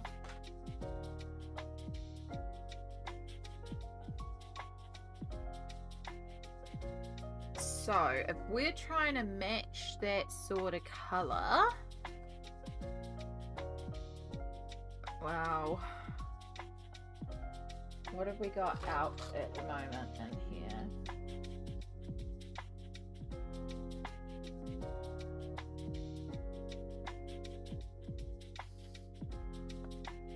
We've got a few bits and pieces out as well. Seashell pink.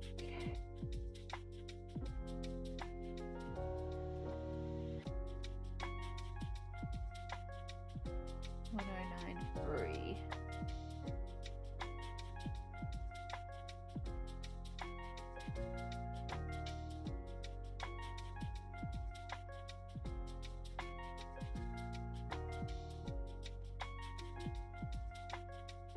Yeah, that's too green undertone. Too pink. Use a little bit of the French greys if we want cooler. I do, however, want burnt umber for our brown, because that's our slightly more warmer brown. I might have a even warmer brown. Chocolate. Yeah, alright. So very, very little of that. It's like raspberry. Very little of the French grey. And then we really want ivory. We want our actual chart. Polychromos, not polychromos, Prismacolors. We want our actual pencils.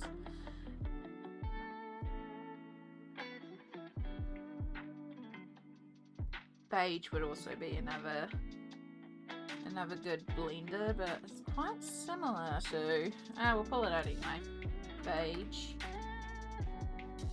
and And then I think we will bring out a little bit of a bright yellow.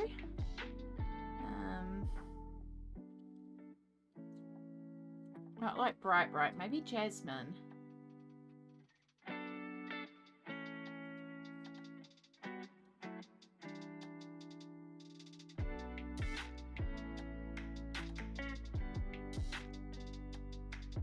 And we'll bring out some eggshell too.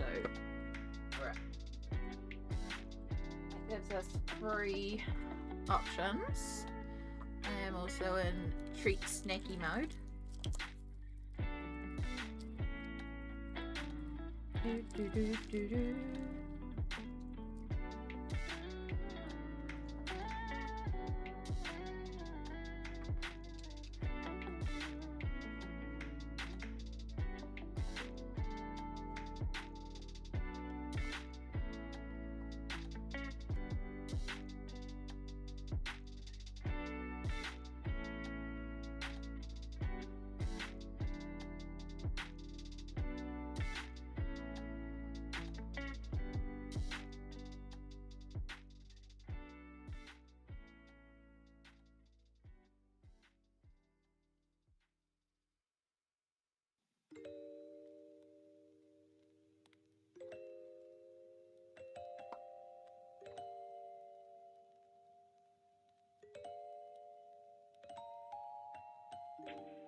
Yeah, it's not much dark shading we need to do, and then on top we're going to add in a bit of our brighter yellow.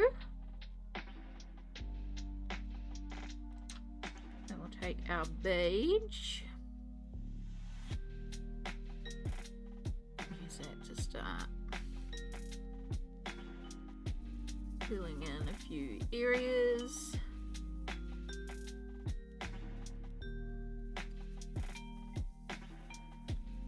Eggshell. I just don't think we're going to need our cream at all.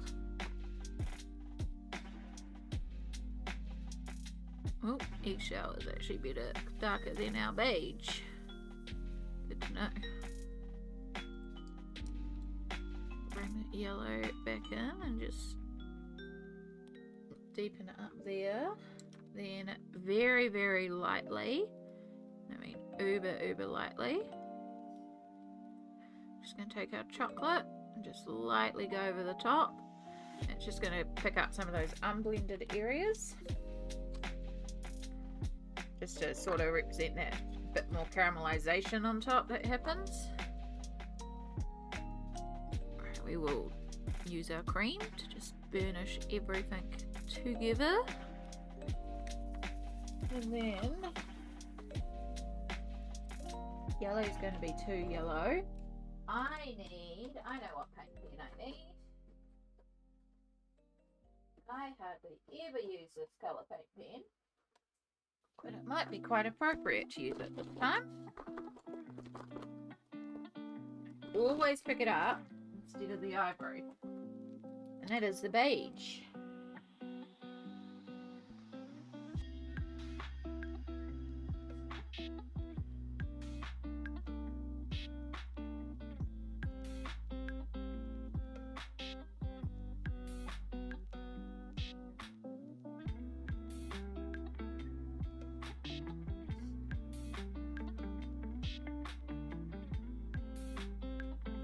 To go back over those.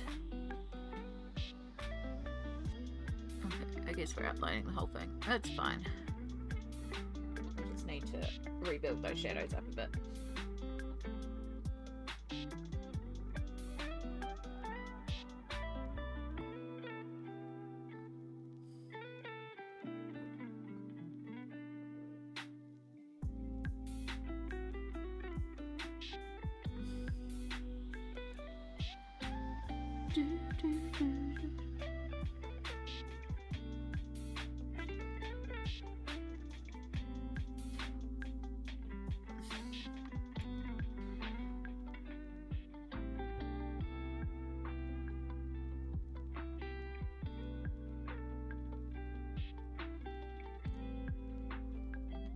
while that's drying,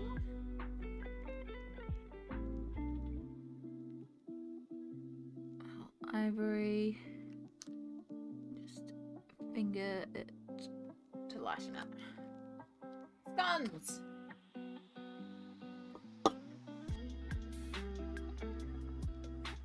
I want scones now.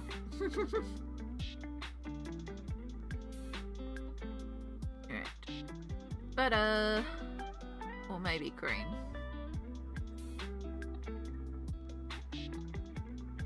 Tiffany, hello, hello. How are we going today? Welcome in.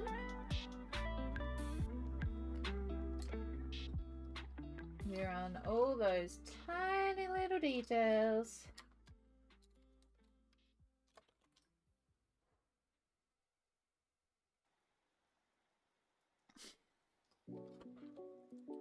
And then for our little butter here, we'll take our sunshine yellow, which is a light yellow Posca. It's going to be 2 yellow, but this is just layer 1. We're just going to go over those edges. Probably should have done this after I'd done the container that the butter's in, but hey, whatever.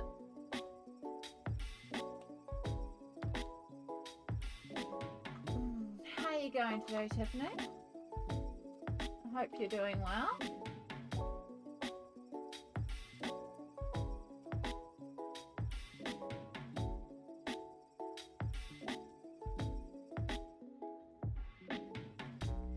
White, but white's not actually right. We want ivory. We want that slightly more yellower tone. See, that ivory is very fluid and similar to what's around it. So we'll just use our finger to remove some. Might have to go back in there afterwards. Right, what colour are we doing for the teapot here and the napkin and all that good stuff?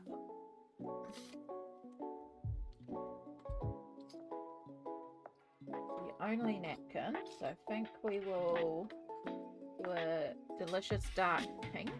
So we do need to bring a little bit more of that back in.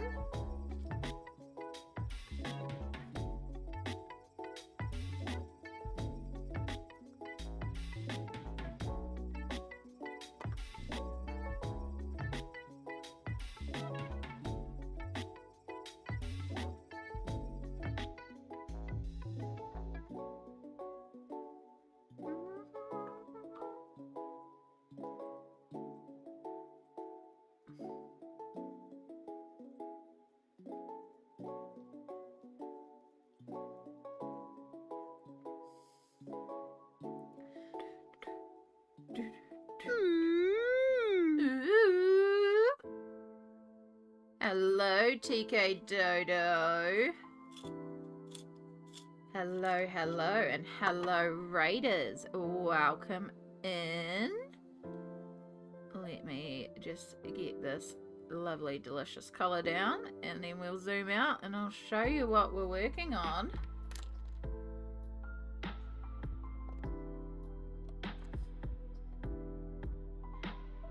And that one. Wrong button. There we go. Kia ora, Raiders. Welcome in. Colour us happy. Amy, what up? We've sorted out our swatches and now we're ready to paint the town rose. Can we join your tea party and add some happy hues? You absolutely can. Thank you, mods, for doing the shout out for TK Dodo. TK Dodo is a gorgeous streamer here on Twitch who streams colouring. We call each other Twitch twins because we are a little bit of a Twitch twin sometimes. It is quite creepy but also delicious and wonderful. Today I know TK Dodo was watching some Happy Mail. They got some new markers. They got some new Ohuhu markers. They've been colouring in Cozy Japan, and I believe Cozy Europe has just been started by Jade Summer, but also colours a lot in Teresa Goodridge and does a lot of gorgeous alcohol marker work, pencil work, and has a YouTube channel as well. You should follow them on Instagram, TK Dodo everywhere, TK Dodo Colours with a U. Check them out, they're gorgeous. And for all the raiders that have joined us, kia ora. My name is Amy. I am a colourist based in Aotearoa, New Zealand, and I also colour, as you might have gathered. We are working in Romantic Country too. We are very close to finishing this page. We've just got to do all the little bits on the tablecloth and the handbag and the duck. So yeah, we're very close to finishing this page. Also, Smolt! Hello, hello. Welcome in. And for all our, thank you for bringing out the project command too, which I did remember to change back. And for all our new friends as well, just so you're aware, we dual stream, so we're live on both YouTube and Twitch. So we are across both platforms, so you may hear me talking to people that you don't see in your chat. However, the chat above me directly here on screen, past all my cameras, has both chats combined, so you can always just say across the air to say hi to everyone as well. Well, we share our birthday too. True, we do share our birthday too, so that is part of the whole Twitch twins as well. But that's more than just Twitch, plus time zones make it a bit different. It's confusing. But yes, TK Dodo is wonderful and you should check them out. Lisbeth would like to know, does anyone use any kind of tracing paper, and if so, what kind? I used to just use baking paper because I was cheap. If I was going to be tracing a bunch of stuff for transferring, it depends what I'm doing with it.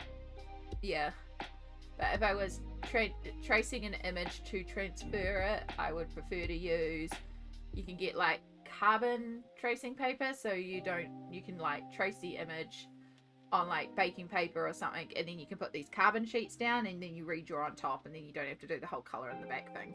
Yeah. In Smolt we trust. Yeah, I use tracing paper. I use whatever is cheapest because tracing paper is tracing paper. There we go. In Smolt we trust. Absolutely, Stardust. In the Smod we trust. So I hope everyone is doing well. We're going to carry on with this page because we are so close. Oh, I'm having a bit of a dropsy hand day at the moment too, for doing clothing out of scrapbooking paper. Okay, so if you for coloring book, yeah, I actually have this queued up to do as a video because I got a question about how I do this too. So for Erie's World Traveller, for the Versailles ballroom scene, I'm planning to do it for that page. It's another thing I want to get to this month. We'll see. So for those pages there, I actually photocopy the page. You can trace it with just baking paper, tracing paper, whatever cheap paper you've got, and then cut it out. But I find it better to photocopy because then you get the exact size, and then you can trim around the, like, you don't have to trim it exactly, but you can just, for example, if we were going to do this blanket in paper, I would just photocopy, roughly trim around the shape of the blanket, stick that to my scrapbooking paper, provided I could see through it. Because sometimes when you photocopy, you can see it through the back of the image, or through the back of the paper. And if I can see through the back of the paper, because I just get it photocopied on the finished cheapest paper, if I can see through the back of the paper, I will stick it down in reverse and then trim it. So for example, with this here, you can see through this paper. And the reason why you have to stick it down this way is because you want, like, if this is the front, this is where your fabric, your patterned picture, your patterned paper is. So we want it to be this way. So we have to stick it in reverse to cut around it. But yeah, stick it down, cut around it, and then stick it in that way. There is also depending how you photocopy it, some photocopiers will let you reverse it. And if you can reverse it, you don't have to do the flip and cut through, cut it on the reverse, if that makes sense. I hope I'm explaining it well. I'm probably not, but I hope you get what I'm saying. But yeah, photocopying is how I do it. However, that means going and getting a photocopy of the page. Otherwise, yeah, just tracing paper or baking paper, greaseproof paper, you know, the rolls that you get in the kitchen. And that's how I did, I think it's in Anamorphia, there's a whales page, and I cut out the whales in scrapbooking paper, and I did that with the baking paper, but I didn't trace them very carefully. So yeah, trace them carefully. Yeah, I tried regular tracing paper and that did not go well. I don't have a printer. I'll try baking paper. Yeah, so it's going to be the same thing. You're going to have to make sure when you trace it very, very carefully. You cut around it very carefully and you line it up correctly. Yeah, so when I did the whales in Anamorphia, in fact, give me 2 seconds. I'll go and get the whales that I did.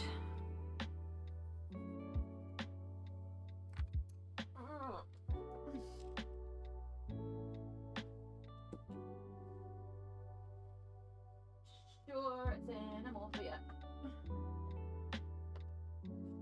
Yeah. So when I did the whales in here, I did it with tracing paper and I was using different scrapbooking papers to create them.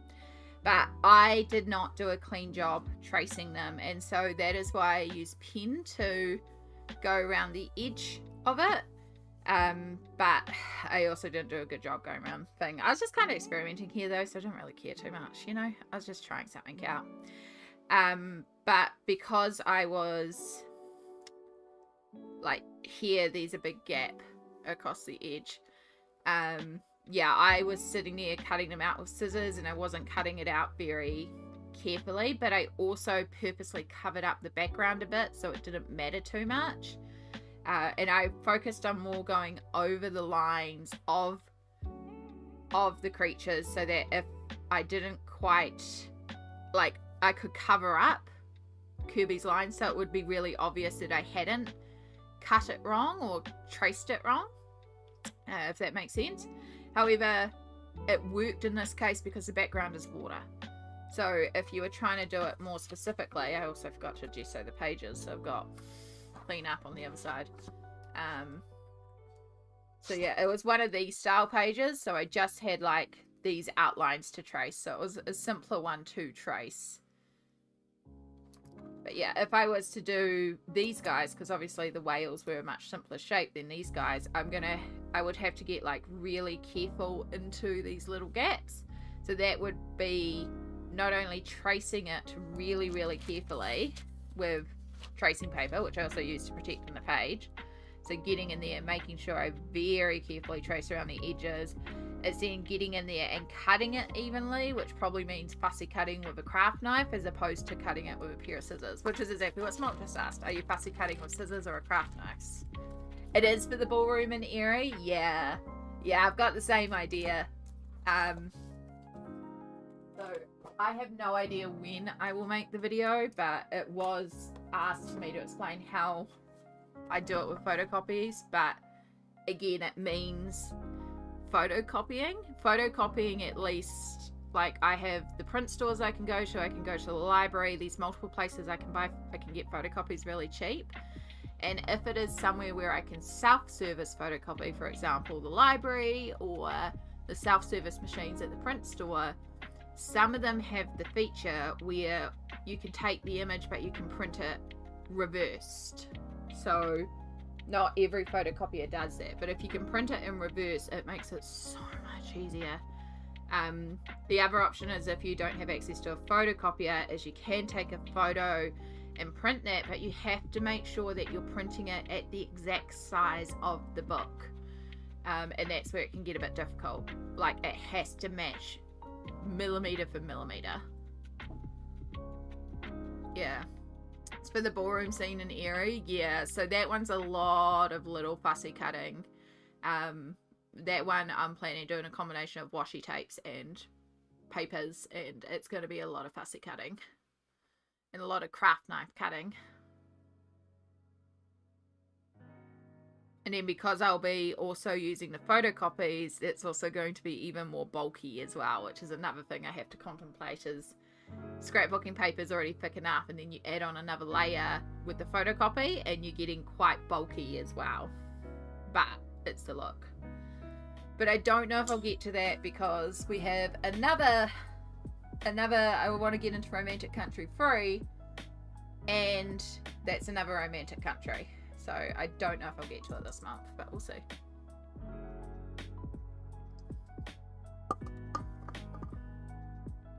Probably be using an X-Acto knife. Yeah. X-Acto knives are good. If it works for you, that's the main thing. Alright. Let's zoom it back in on our afternoon tea here.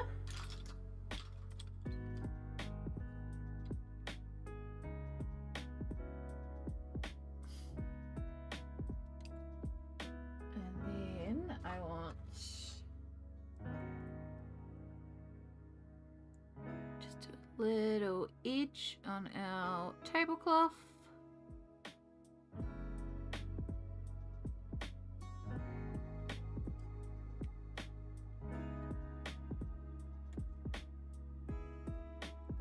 Sandwich, hello, hello. Yeah. I just don't see the small print well. For the chat that's on screen, that's all good, Elizabeth. I'll try to remember to read out. It can be quite small on screen, specifically if you're watching me on device too. So yeah, I'm aware, but there's only so much room on screen. Sandwich, how are you going, hun? It's good to see you. Welcome in. We are making progress. I entirely forgot to colour in there, but luckily that's a quick colour. So I know we'll do the little ramekins that the butter / cream is being held in white. Maybe we do the teapot here white and we just do the pattern on top. I'm good. I think I finally broke the break time streak. I mean, admittedly, it's been 2 hours and I probably do need to take a break.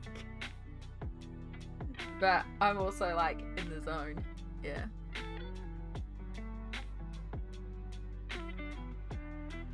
Yeah, if you have the hand strength for it, you could trace the top side of the tracing paper and then either just cut through or score the scrap paper using the tracing paper as your overlay pattern. Yes. Yeah, that would be a bit of hand strength, but definitely an option as well. That's my thing about using tracing paper, is it's just the hand strength required for it. Like, it's the drawing, and that's what my hands don't like. So that's why I use the photocopier. It's easier for my hands.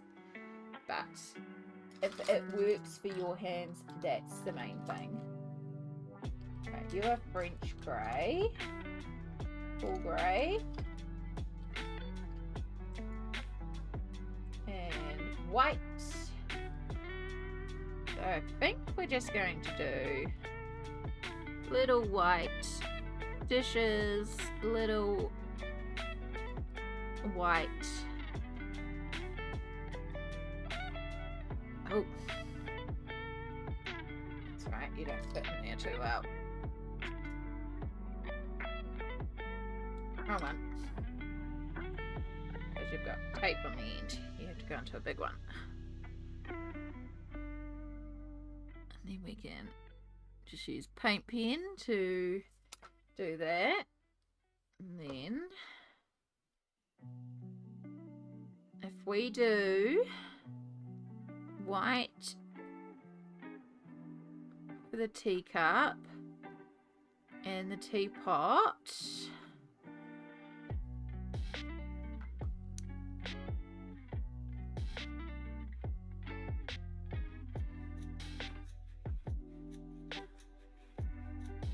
center of the teacup.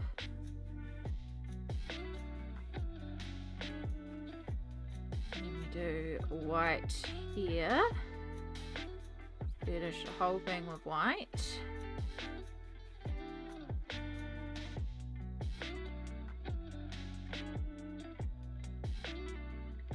And then we'll take our, where's our rosy pink combination gone? Why did I just put you away? And you're going to use you again.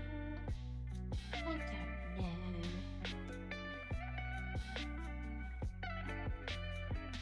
And we'll do the handles.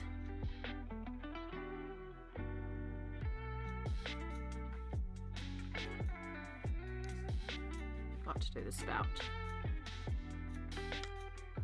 Hopefully it's not a really long one. Do, do, do, do, do.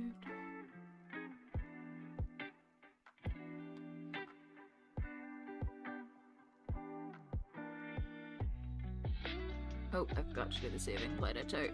That's okay, we'll come back. We're still going to do the shadow anyway.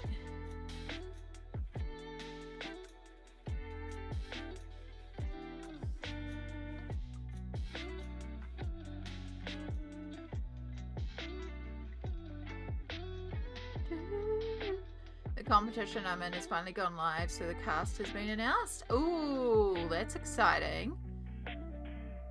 It's a small achievement considering how small the competition is, but I'm excited. Hey, that's still exciting that you're in it, you know, and best of luck. I mean, I'm sure you don't need it. I'm sure you're going to be amazing regardless. Oh, that wind. That wind is picking up.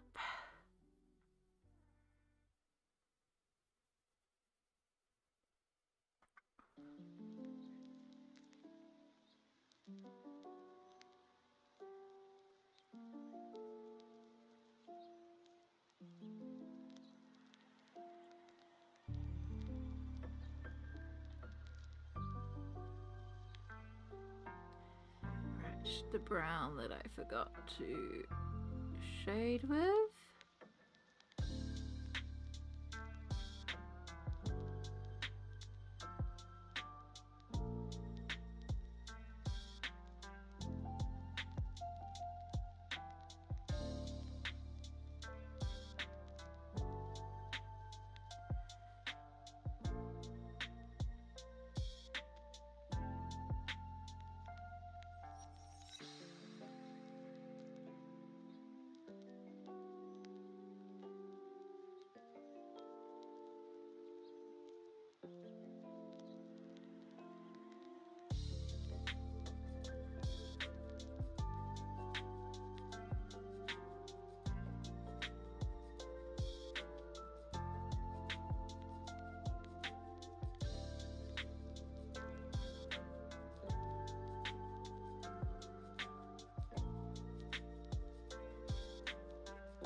Small victories are still victories and deserve to be celebrated. Heck yeah! Be accepted into the cast of a Jurassic Park themed burlesque and drag show. That sounds really intriguing. I mean, Jurassic Park is freaking awesome. And yes, celebrate all of it because it's exciting and worth celebrating. Alright, now we take our paint pens and we highlight edges.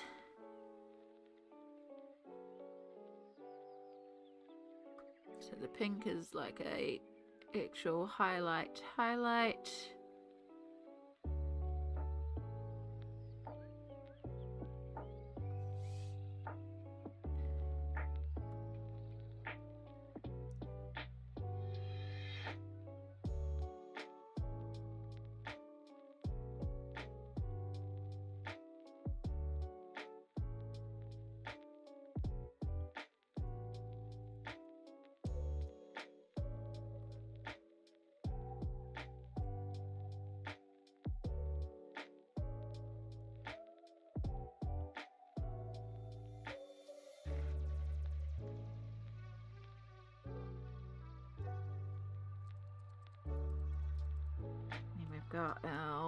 white. We may need to go in there and darken some of our greys.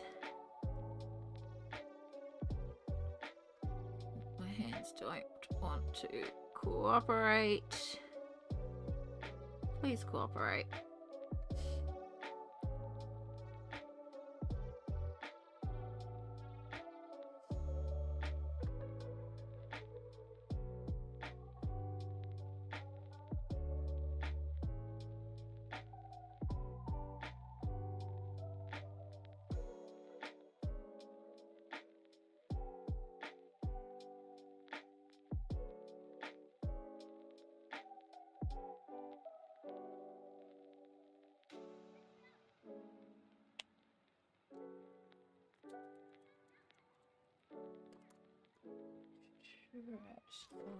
Grey, darker grey, we need to deepen those shadows a little bit. Need to add in a bit of brown, so we'll use French grey. It'll bring in our little touch of brown, little bit of warmth, tie it into the rest of the picture.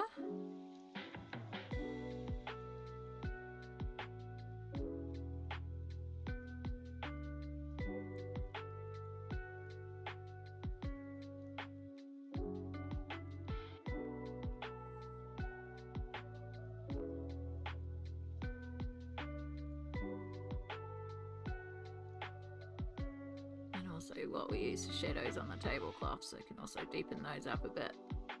Need be. And then final touch. So go over this pattern with the gold.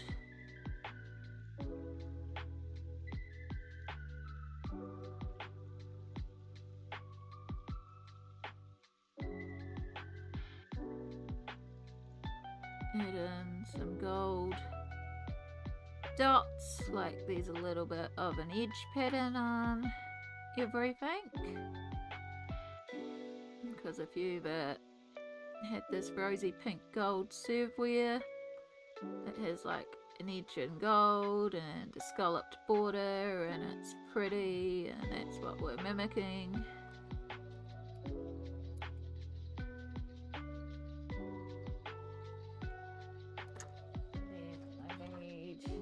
Grey, much darker, and I need to get in here and scrape away that and bring that back down to size.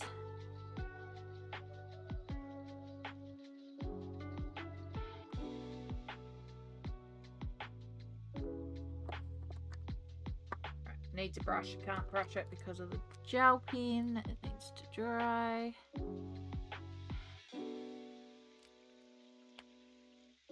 Table one done. Ah, thank you for the focus mode, Smolt. Yes, and shouting out Sammy. Hey, Sammy, welcome in. We just finished our first table with delicious afternoon tea on it. We are on the home stretch for certain, because now we just have a little teapot over here, this table, and this purse. And then the grass detail. Like, so much on the home stretch.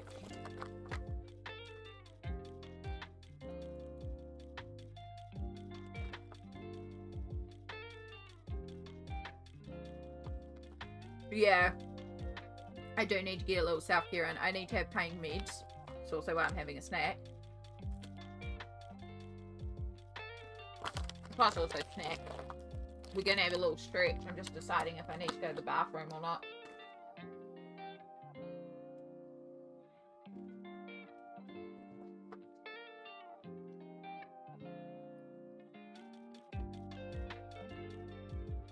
I love how this page is looking.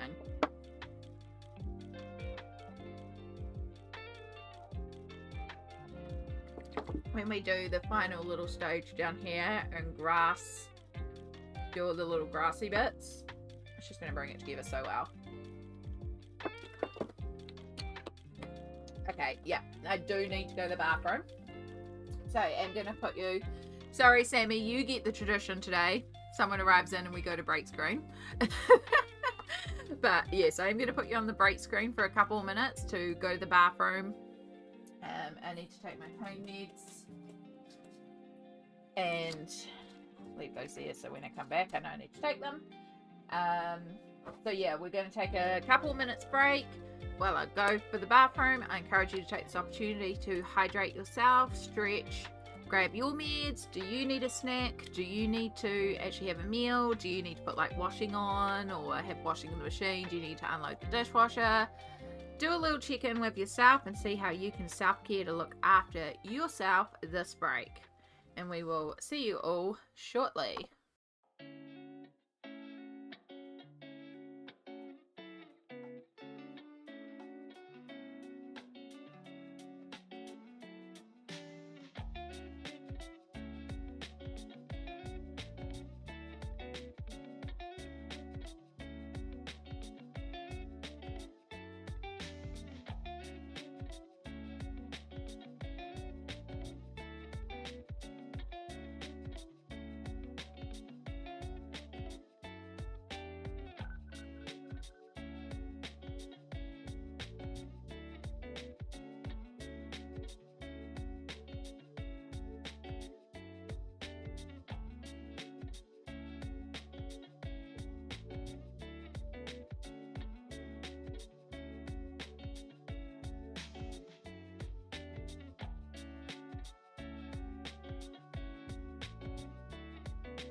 Okay, that's better.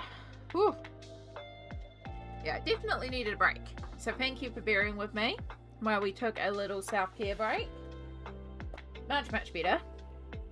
And now we are back and we can carry on Why did I chuck all the pencils back into the tray when I was still using the pencils? I don't know.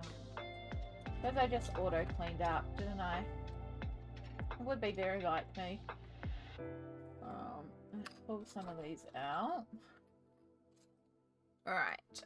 So, thank you, Sammy. Welcome in. Welcome back, everybody.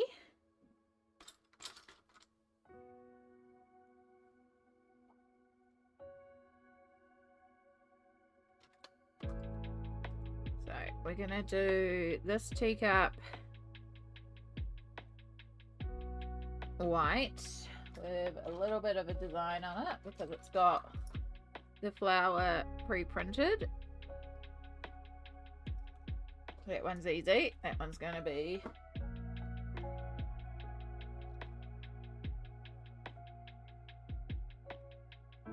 that. And I can see a whole section back here that we missed in our little teacup in there. Alright, let's zoom in a bit. So I did take my meds as well. Hope you all had a good break. I need tea colours. I have plenty of things that will work the tea colours out if I layer a couple of things. Could be tea, could be coffee, could be hot chocolate. But we'll just do that sort of tea colour. Amy, did you want some fun facts about your new gouache? I would love some fun facts about my new gouache. The plan is at this stage, of course this is dependent on body, is this Sunday stream, because I can stream for longer and have all day. I am thinking we will do gouache on Sunday. I was actually going to message you and PB Smalt to see if perchance you were around and even maybe wanted to join me on voice and discuss live gouache. It's up to you. There's no pressure. I know you guys have busy lives. I also know that, you know, you may not be able to be there for the whole thing, which is fine as well. Either way, Sunday is gouache day, provided my body works, because Saturday is Mum's birthday. So I got like, I may be dead. Which makes it hard to plan these things. And then Friday, not sure what we're doing, but we'll figure it out, you know? Alright, so I'm thinking for this teapot, we just do an all solid dark pink, and then we do like that external bits gold. I feel like I've seen that in a teapot before as well. Want that one. I want the raspberry colour.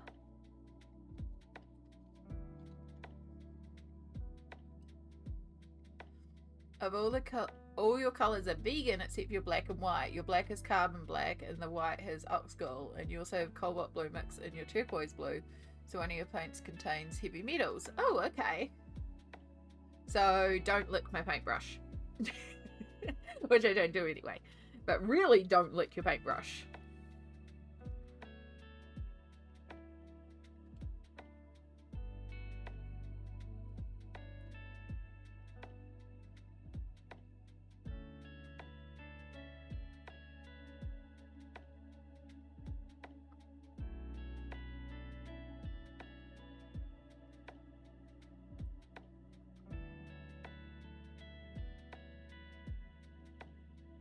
Don't lick your paintbrush and maybe don't blend with your fingers. Yeah, that's going to be a real challenge for me.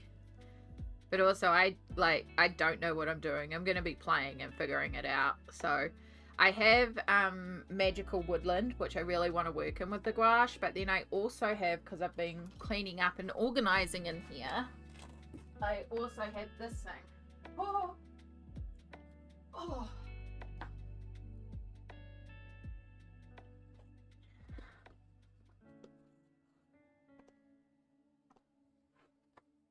I also have this thing, which is paint pad posters, which is like a learn how to watercolor a couple of preset scenes. So it has like a pre-done version for you to look at and then it has the instructions on how to do it step by step, and then at the back here it has watercolor card with the lines pre-printed on there. So yeah, I also have this option as well, for which I know it's gouache and this is watercolor, but there's elements that are similar there, right? But Magical Woodland sounds more exciting to me in terms of like playing with them. But then it's that whole fear of if I screw up, but also like if I screw up, we just turn the page, right? Like it's a colouring book, there's other pages. So yeah, think I could be up for a Discord hang while you stream? Fantastic. Well, like I said, this comes with the caveat of I know life is busy for you. I'm not expecting you to be there at start time for the whole stream because I stream for ages on Sundays too. And then like also depends on Saturday and how dead I am after Saturday, because kids may still be sick on Saturday as well. So yeah, so we've got flexibility there, but I can message you Saturday and just let you know how I'm going and check in how you're going, and we can take it as it comes. Landscape is an easy way to figure out either watercolor or gouache. That's what I was thinking too. Like we've got a step by step, so I might even just warm up with that and just play around with that, and then like we can try the gouache like properly afterwards or something. Or yeah, which page were you thinking for Magical Woodland? No idea yet. No idea. I have to sit down and have a look and flip through it. I've only done that one page in there, so we've got a lot of options. Magical Woodland is gorgeous, though.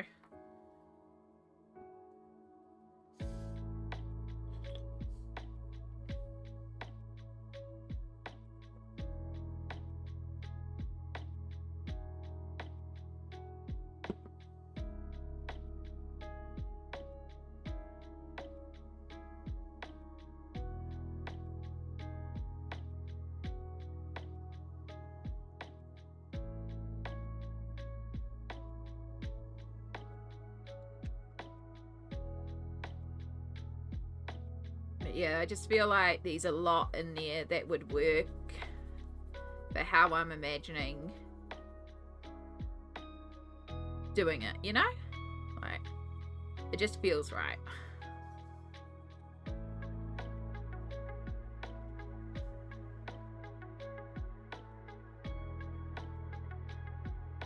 Probably should have an extender on you. You're getting very small. I also really need to check we have another process red.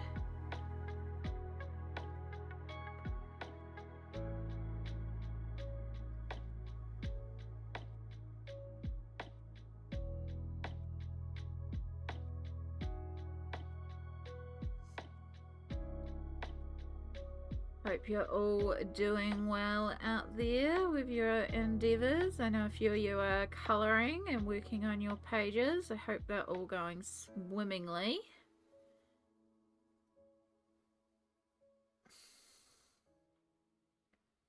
Just deciding if we do the spout also in pink or if we do that in gold. We're definitely doing the feet, the handle, that and that in gold. It's just do we do the spout as well.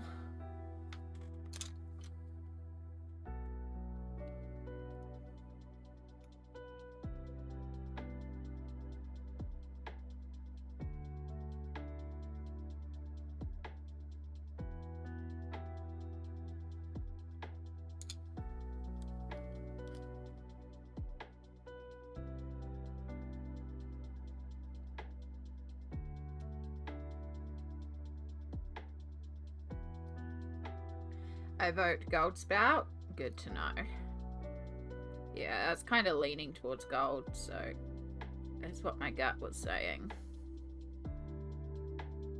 And then we're just going to cover everything in a layer of white. It does smudge the pink a little bit, but that's fine because it'll just kind of look like reflections. Or maybe like these some little dainty flowers coloured around it or something that we just can't see from a distance.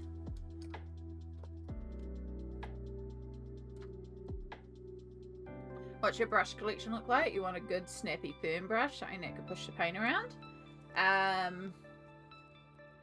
Probably have something. I did get some semi recently. I did get a bunch that are like this semi recently. This is the number 2 size, but there's a few different sizes.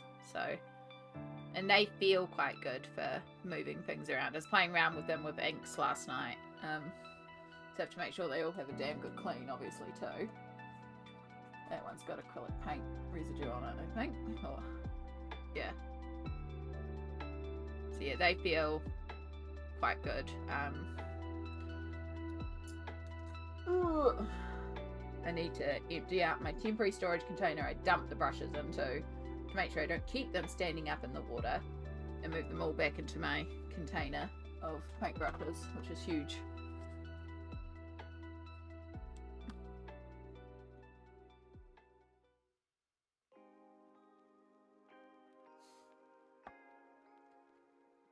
Alright, white paint pen.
And then this is not so much about adding in more dark grey, but scraping away the lines to make them kind of work for shadows and details.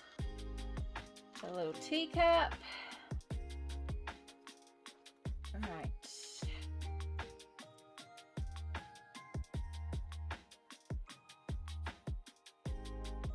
When the wind is so strong it causes the house to move and settle. Kind of freaky sometimes.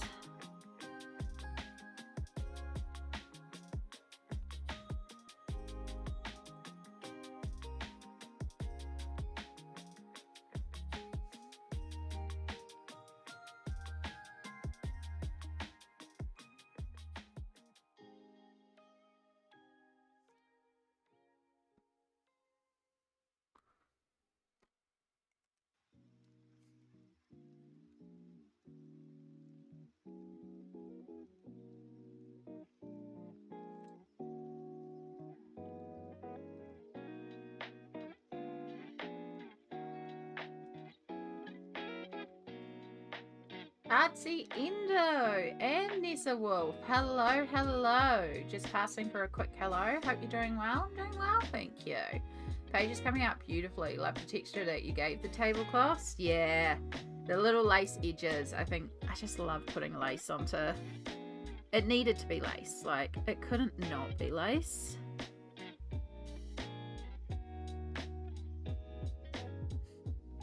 Yes, we're very much up to these last little details, these little finishing details that make the page come together.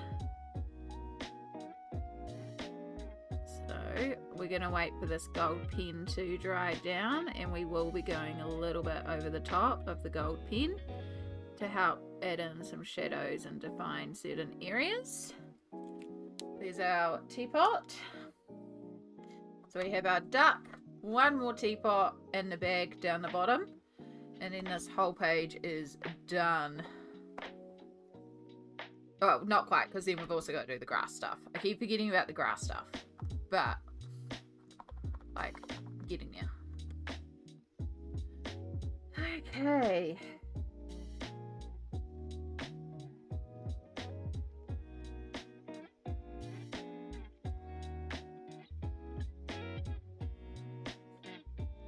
Used the lace, but the special way you placed the shadows made it look like real fabric.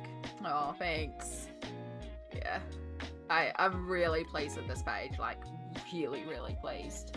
I do wish I had gone back at the start and erased these brick lines and made it look like this was like crumbling away plaster rather than just these random bricks here. That's the only thing I would change, is to take away these smooth brick edges and make it more like jagged, crumbly plaster. And I don't have the paint pens to do it now, and it would involve a whole rework of the wall, which we can't do with all the plant done.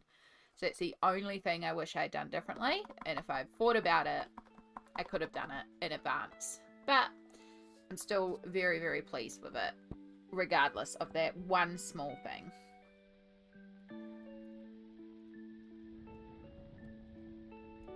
Right, we're gonna just do a classic white teapot over here, and we'll bring in a little bit more gold for the details.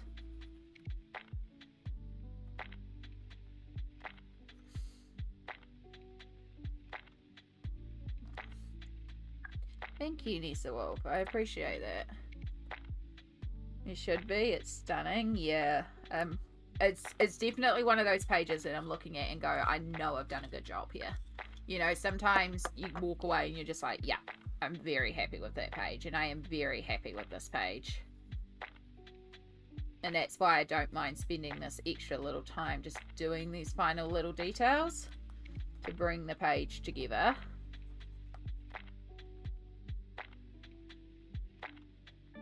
Because it's gonna be worth it. Even working in this odd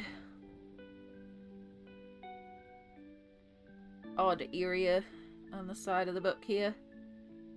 Won't miss that.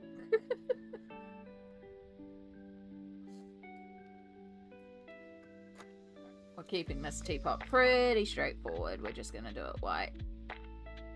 But then we'll bring in some gold for all the little details. Just a simple classic white teapot.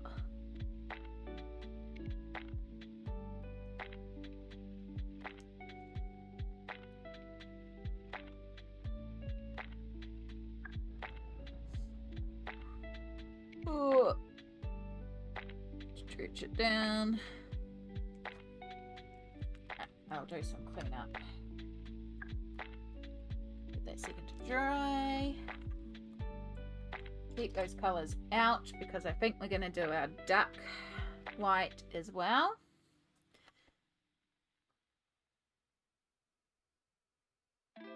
So I was thinking gold for the duck's bow tie, but I'm also thinking green might be quite nice for our little duck / goose bow tie.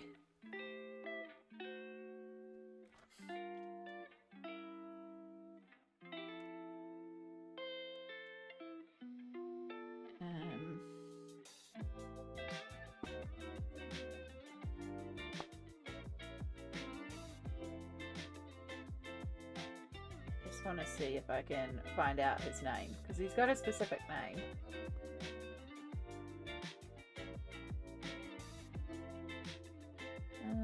Currently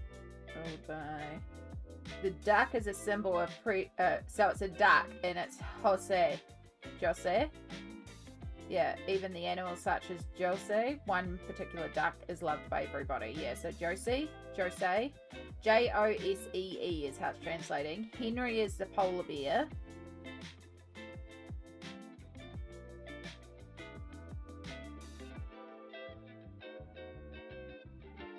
Yeah. We'll give that another... Yeah, so... Josee. Technically a duck. Zoom out real quick. There you go. Yeah, so a tiny little duck is down there. I still reckon it's a goose. Goose the duck. So yeah, I was thinking gold, but maybe we could do green. How long have you been working on it? Oh goodness. I can tell you. I can tell you.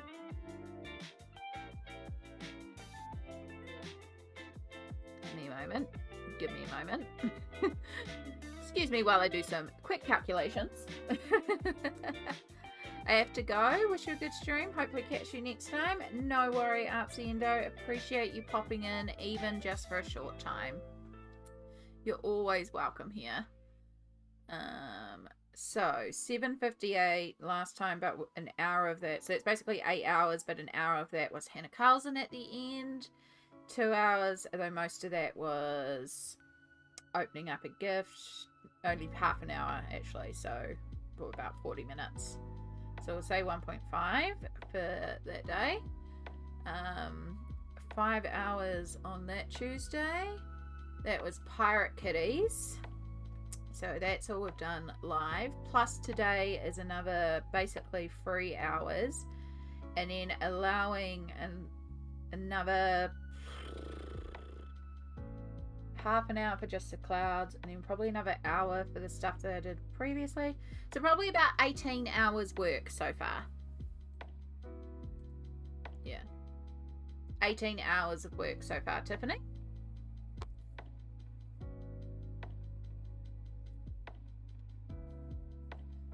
I know you were saying you're going to bring down some blue into the bag, but I think Goose's bow could also be blue to pop it down into the corner so that there's an uneven number of accents of blue.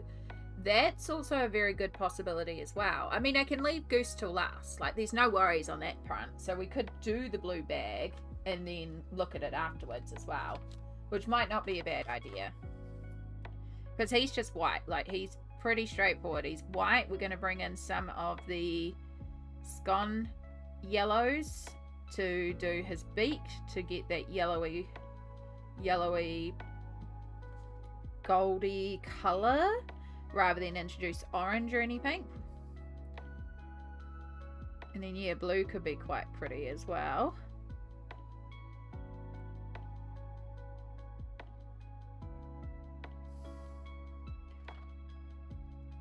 Right, well there's that teapot. Easy peasy.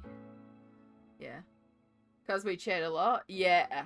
I say 18 hours. It could also be a lot less than 18 hours when you factor in chat and delays in stream.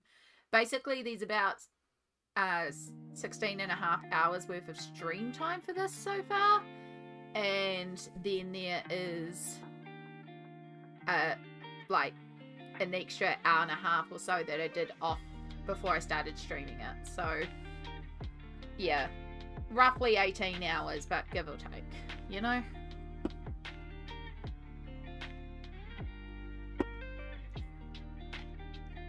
Right. Where's my blues?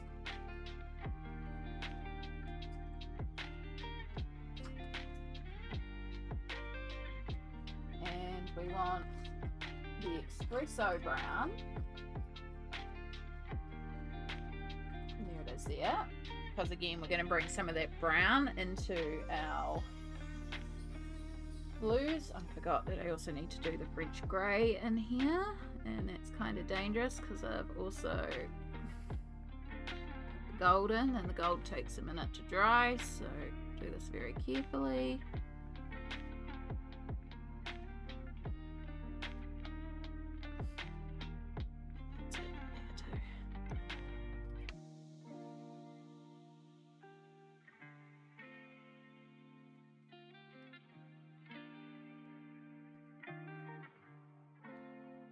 The French grey just adds a little bit of brown, and we've been using brown to consistently shade everything, so that's why we need a little bit of French grey on our white.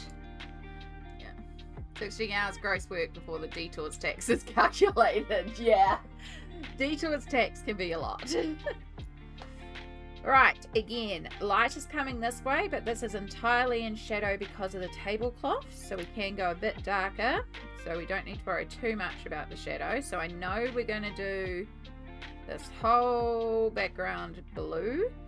I could technically do like a bit of a pattern on it to give it a bit of a like tartan effect or something, but genuinely I think just a plain blue bag with the daisies is going to be perfect. I don't know. We'll start by colouring in the blue fabric, because even if we do a little bit of a tartan fabric, we need the background, like, base done first. Has been any part that gives you more joy than no joy, and what part brings joy? The first thing that absolutely brought me joy was the clouds. That was the moment when I went, oh darn, I love this page, and changed the whole mood of this page. Because originally I was just colouring the page bits as there. And then the clouds originally on this page. Oh, right, I need to get out my knife to sharpen that one. So let's take a minute. Let's see if I can find something. So the clouds originally on the page were like this. They were coloured in. They were very, you know, cartoonish. So I had done this blue gradient sky, and I coloured over the clouds because I knew I was just going to wipe them out with Posca or paint pen. And I was just colouring in the items that were there. So I coloured in like the trees and stuff. And I started colouring in the grass again, just as there. And then I pulled out the white paint pen, and I started going around the line as drawn. I was like, hang on, I'm using a brush tip. Let me just kind of smush it down and push it down and just go like blob, blob, blob, blob, blob. Again, dots, dots upon dots upon dots.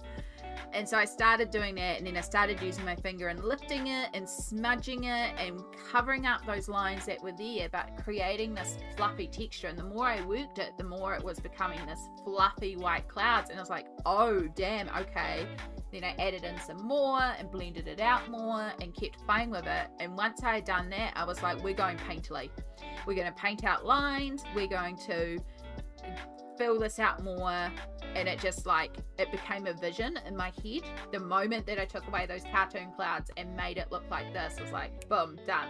That's how we're going. So that's when I started like removing edges of the trees here, and then working on these hills and blocking out the sheep. So that was like the first moment of, oh damn, this is giving me joy. And then I always knew that the flower archway, like once I started filling it in, that would look a lot more, like bring me a lot of joy. Because again, the flower archway, sorry, this is the detours text. The flower archway was drawn like these trees here, or these flowers here, where you have like a couple of leaves, you have the flowers, but there's a lot of empty space in there.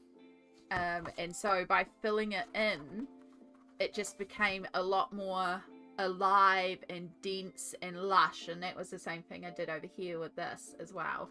So that was sort of the second one. And then the third point of magic was probably just doing the lace effects on like the lace curtains up here and the tablecloth. And all of this has been dots. I've been saying all along, just lots and lots of dots. All the dots are making me happy. So yeah, dots. Perfection cider. Yeah, I don't think there's really been any area that hasn't brought me joy. I've kind of just enjoyed the whole thing, which I think helps with the page, because probably the last little step we've got to do is probably the part that's going to not bring me joy, because it's quite boring, but it is essential. So once we've finished shading everything, the very last thing that we're going to do is we're going to do this over everything on the ground. So we're going to take paint pen and we're going to create a little leafy texture, because right now these stones just kind of looked plopped onto a flat green mat. By adding in this little bit of texture, it goes from stones on a flat green mat to grass with stones in it. So that's our like one big thing left to do. Happy little sky, very much happy little sky.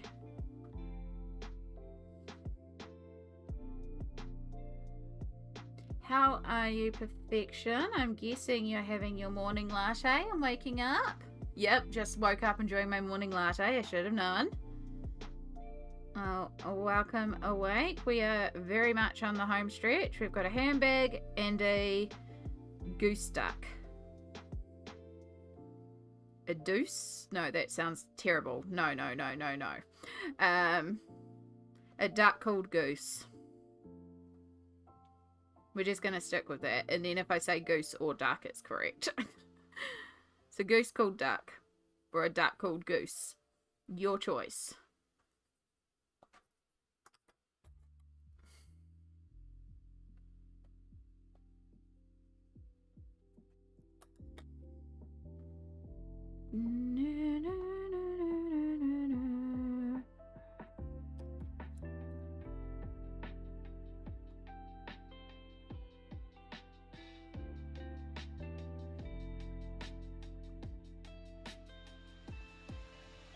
So this one down here, you may notice we're going a little bit darker blue.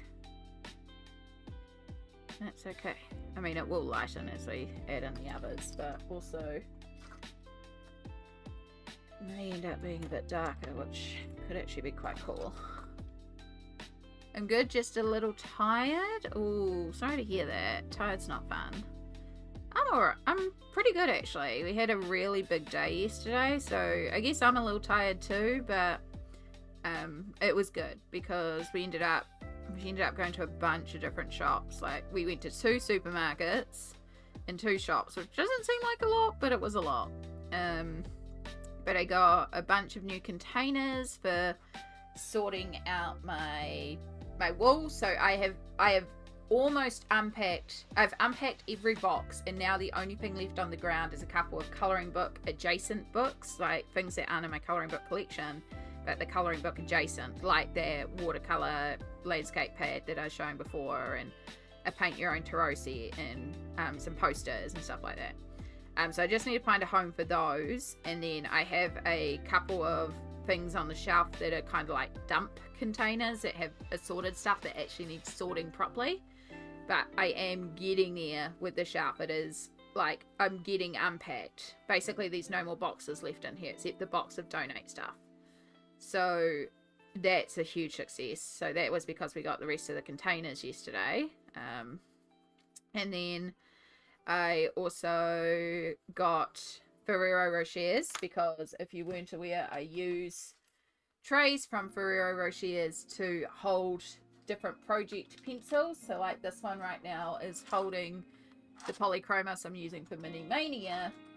And then I've got 2 trays for this book, so this will free up a lot. But I also used one set of these trays for putting some iridescent watercolor pans together so that they wouldn't be loose. So I needed another tray, and luckily Ferrero Rochers were on special, so we got fancy chocolates. I got some cute Easter stickers for me, and also for my Nibblings Easter basket. And I got a USB hub for my computer to replace one that keeps on dropping out. So I'm hoping that because I've replaced it, we no longer get the big USB dropout. But I haven't replaced the one that I actually think is broken. I've replaced the USB-C one, but I've replaced it with more USB things and been able to lessen the load on the one that I think is broken. I will eventually replace the one that I'm pretty confident is broken. And I'm hoping at least we've got less that could cause that USB dropout, because all my drivers are up to date. I can't find anything internally with the laptop, so I'm thinking it's that broken USB hub dongle, because I know if I touch it, everything disconnects. So I'm wondering if maybe it's just every once in a while corrupting and causing everything to freak out on the computer.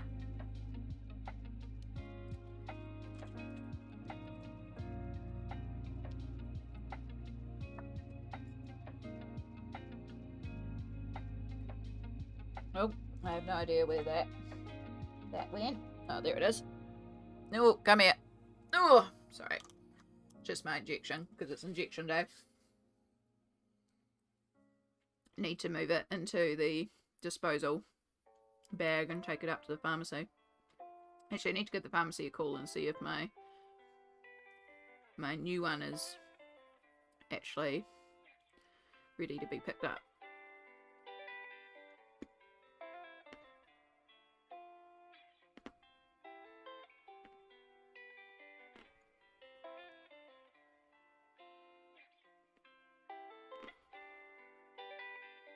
Personal opinion, they're the best chocolates. Yeah, they're definitely some of my faves. And like, I know I could buy a regular container and it would do the job. But there's a container that looks very similar to these Ferrero Rocher trays, and it's $15. Those Ferrero Rocher chocolates are on sale for $17, and I get chocolates. So why wouldn't I get the Ferrero Rocher trays? And like, yes, they'll eventually break because they do go brittle. They are just cheap plastic. But I get delicious chocolates, and I get the tray. And then when it breaks, I just treat myself to a new chocolate box. And it usually lasts like many, many months. So like, why wouldn't I? Better to buy the container that comes with free Ferrero Rochers with purchase. Exactly. Exactly. My nibblings also love Ferrero Rocher. We did buy a little free pack of them to put in their Easter bags because they love those, even though they're not like Easter eggs. They've got Easter eggs in it. My God, they've got so much stuff in their bags. They've got 2 sheets of stickers each. That was me because I like to put something crafty in there, and they've got so many like Easter colouring packs and stuff from me, so this year I just gave them some stickers. So they got stickers. They've got 4 lollipops a piece. They've got from me, they've got the Kinder Surprise, but they're like bunnies, and they do have a toy as well, because again, I like to give more than just chocolate, so I want to give them something to do. So they've got a little toy in their Kinder bunnies. And then they've got a regular chocolate bunny from my mum, the Ferrero Rocher free pack, and then they've got a big egg and a small egg. So the nibblings are getting quite a bit for Easter. It's like, here you go, children, all the chocolates, but also Easter. I have to keep an eye out as well because there's these really cute Easter bunny cups that come with a straw, and the nibblings are really obsessed with our tumblers and drinking through straws from cups, so we're kind of thinking we might grab them just to put here because they're just super cute cups and they'll have fun drinking from them. So when they like slash all their Easter stuff, that's when we'll go in and pick up. I want Kinder Bunnies. I think I found Kinder Hippos once, many, many moons ago. Yeah, so the Kinder Hippos are more like the bars. But these are actual, like, Kinder eggs, like the actual eggs, but in bunny form. No. Where's my keyboard? Where's anything around here? Who knows? I had to put the Kinder Bunnies in the kitchen. Because it's like, if I leave this anywhere near me, it's like I'm going to demolish them. Yeah, this is them here.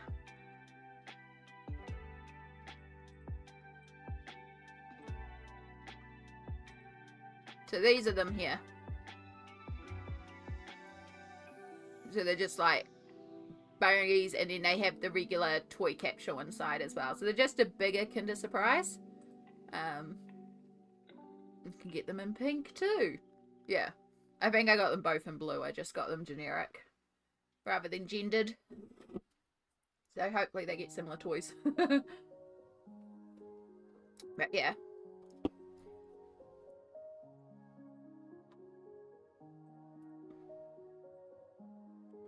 Kinder chocolate is very sweet, but it is tasty. I do like it.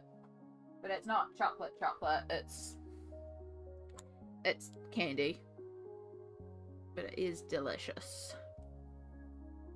Okay, there's our blue. So we have gone, we might go over that with a layer of white. If I feel like the blue is just bluing too much.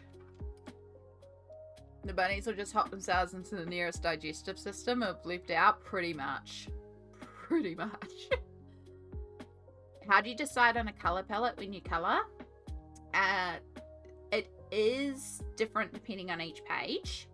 With this one, Tiffany, I looked at the page and I knew because we had the old rose Tearooms, I wanted to do a very specific look, which is sort of, I call it Yorkshire country tea rooms. I don't know, I've never been to Yorkshire. I don't know if this is in Yorkshire, but these old English cottage village type situations. So that was the vibe that I wanted. Like, this is just a little tea room in the middle of a village.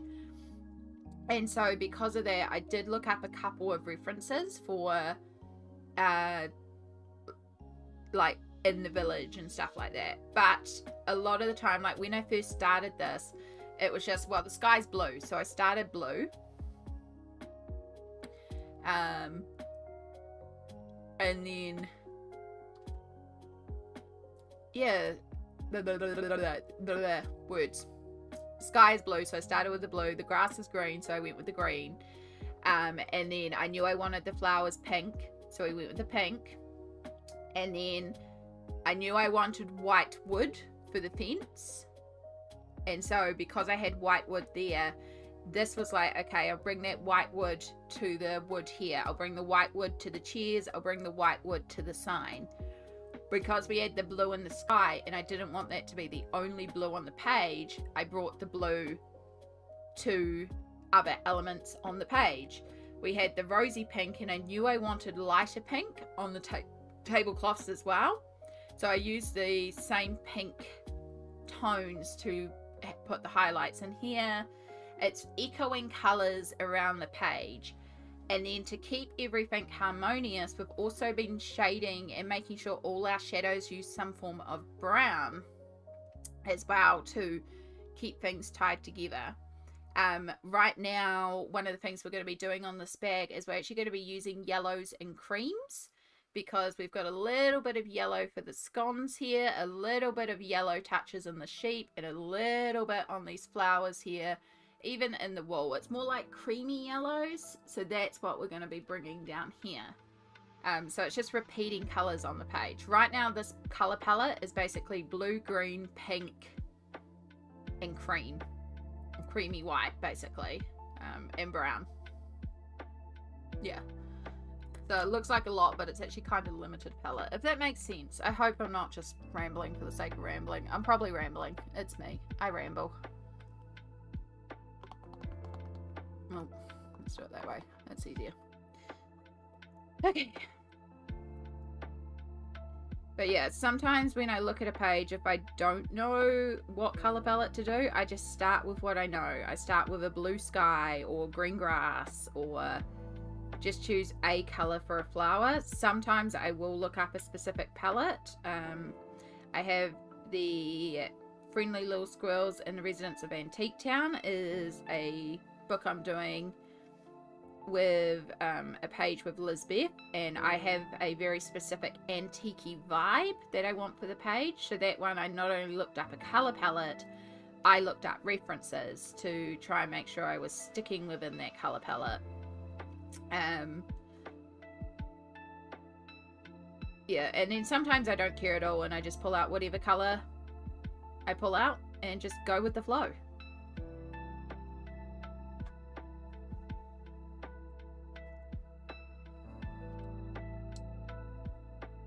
Boops, there we go. That was so delayed. Yeah, sometimes YouTube is a little glitchy for bringing the chat across, but it does come eventually. But thank you for doing the boops. Kinder used to be my go-to as a child. Yeah, we had a lot of Kinder as a child because my mum actually used to collect the toys. And we have piles of Kinder toys in storage here when I was a kid. Mum did sell some of her collection, but yeah, we had many toys.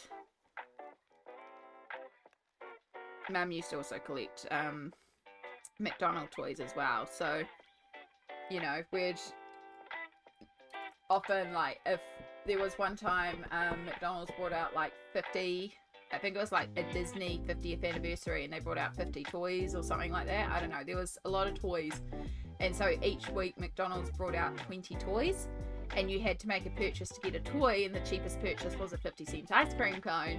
So we would go in there and order 20 ice cream cones to get 20 toys, which meant that each of us kids got 2 ice cream cones, and we used to shove them together and eat it like that. But between us, that only took care of 10, so we had 10 extra ice creams. So we just give them away to whoever was around and be like, here you go, have an ice cream cone. Just like take the 10 and then leave the other 10 and be like, anyone want an ice cream cone? Just so mum could get toys. But yeah, I don't know if many of them are around. I think we might have sold those ones to a collector as well. But yeah, many good memories. There were some neat toys back then.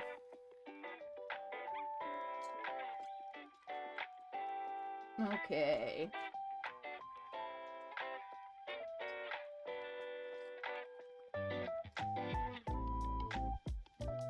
I just grab a colour and let my mind and hands do the work. That's valid, Perfection. That is valid. Sometimes I plan pages. This one, like, it wasn't a huge amount of planning, but I did look up a couple of references. But I kind of knew the vibes I wanted to go into very specifically. Whereas,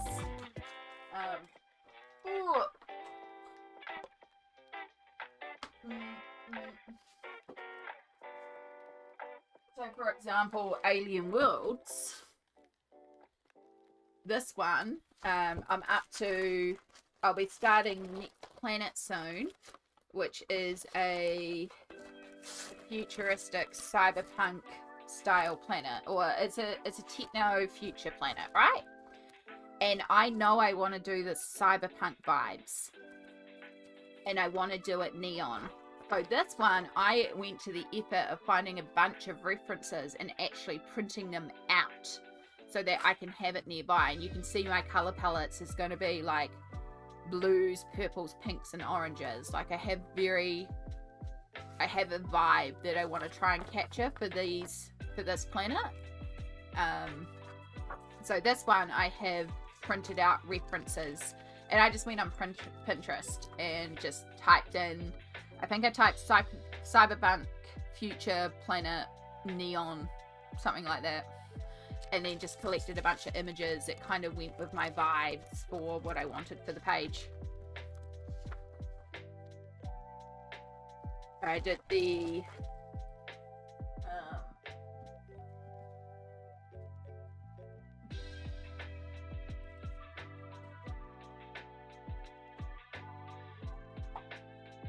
and then sometimes, like, I don't do it for every page, but then sometimes, so this is the friendly little squirrels and the residents of Antique Town, because I have a very specific vibe of what I want to do for here.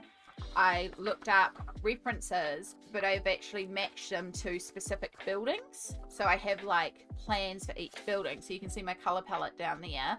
Lots of neutral tones, and then red, green, and blue. Like a very simple palette: browns, red, green, blue. And then I did look up specific buildings for how I want things to look together. But yeah, I don't always put this effort into my pages. Sometimes I do, but not always. Sometimes it's just, color this page. What color did I pick out? Cool. Puke green? Puke green it is. What color do we pick up next? Ah, neon orange. Excellent. That's next.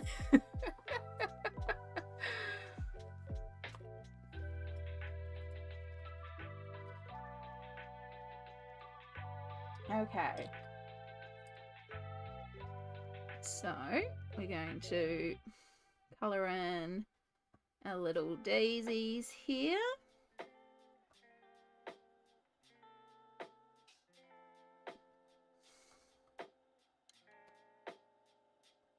Then you're a lighter one. You should probably be a lighter one too, but hey, we've done you. We're going to do you as if you're free of the yellowy ones and then one of the white ones.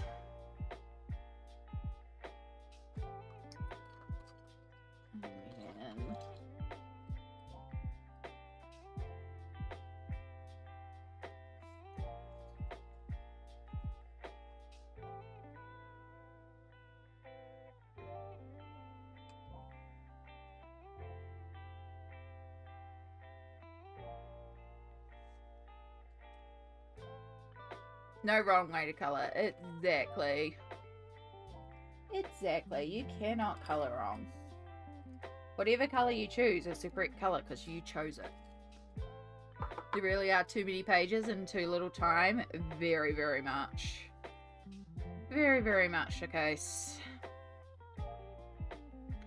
That's why there is currently about 15 books piled up on my I'd like to work in it this month pile.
Okay.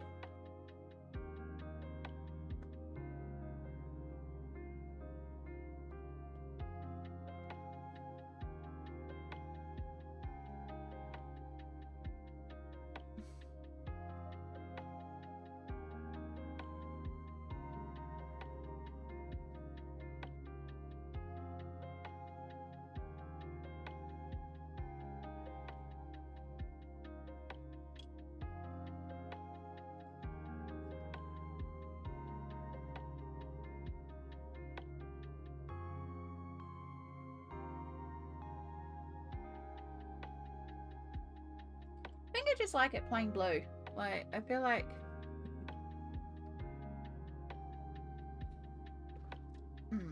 you know, I don't think I've ever mentioned it, but I don't imagine in colour. I never see a page and see it coloured until it's actually coloured. Interesting. Yeah. I mean, I can understand that because that's definitely a I think a thing for a lot of people is they don't look at a page and see it with colour, whereas I can look at a page and see it coloured. But yeah, that is because there's that thing about I've had a D&D player with it before. I'm forgetting the name, but it's where you can't imagine from descriptive words, and it's not like a disability or anything, it's just a different wiring of the brain.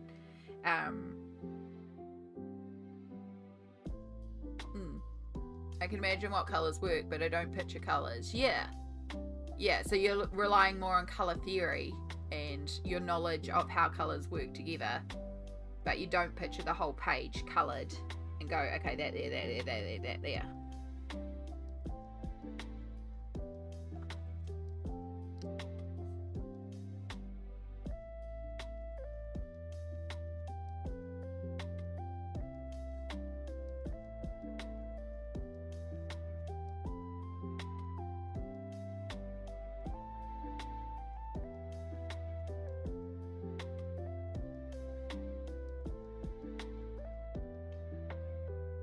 But yeah, I mean, you make it work because your colouring is fabulous. Like, if y'all have never seen Smelt's colouring, it is glorious.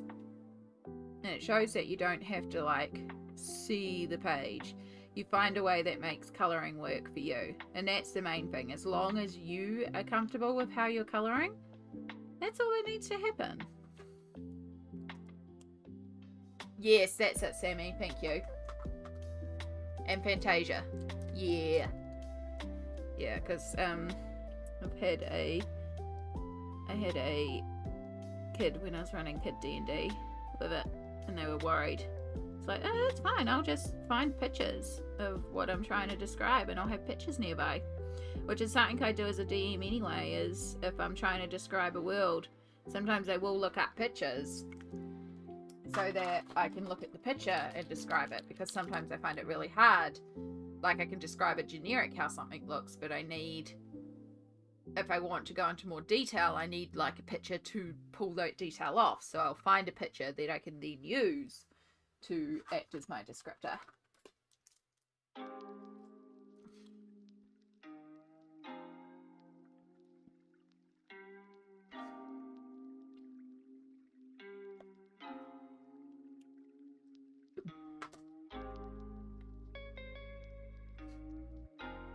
Alright, so that's brought in a little bit more of the yellowy tone. Again, the yellow isn't in many places, but it's balanced enough with how little it's in here that it works, because we've got it in the butter, we've got it in the flowers of the bag, we've got it in the center of these flowers, and we've got a little bit on the sheet. So that's just enough to balance it, where it doesn't need more, but it also ties in the gold a bit, because the gold has that yellow warmth to it. So all we have left to do now is our duck / goose. Which is going to be white. So we'll start with the white, because that's easy.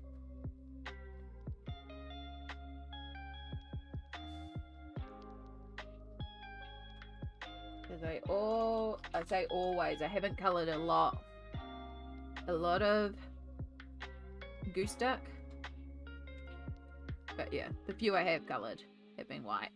It just makes it easy to be consistent. But the bow tie, no qualms in that changing colour.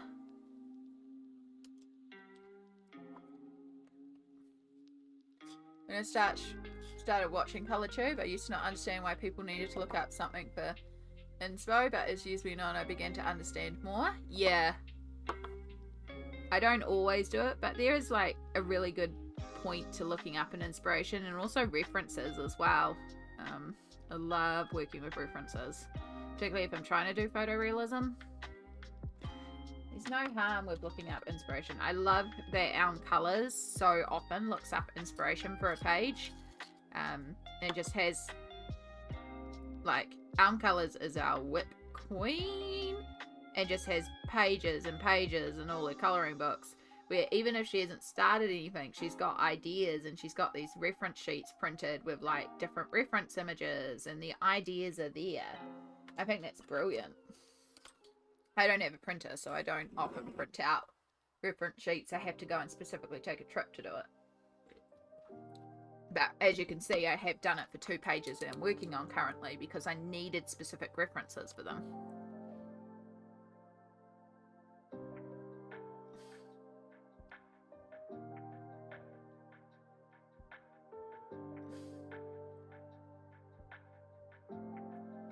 I need to shade around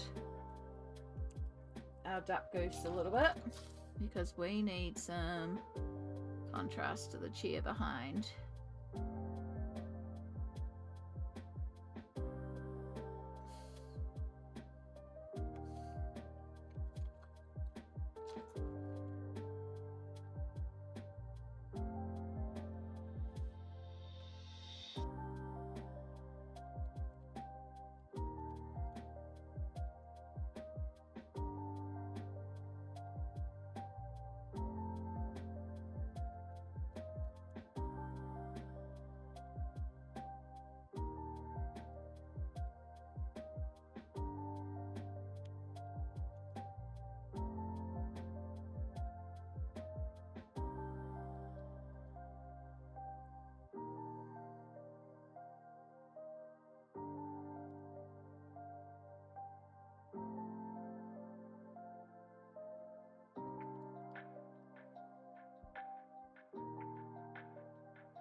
And then we've got another little area that we're gonna tie in that yellow, just because of a little bill there. And I just realized I need to go back over this better. I forgot about doing that.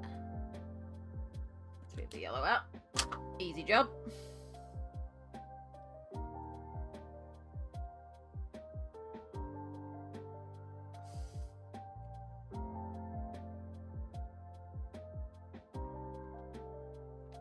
Okay, bow tie color.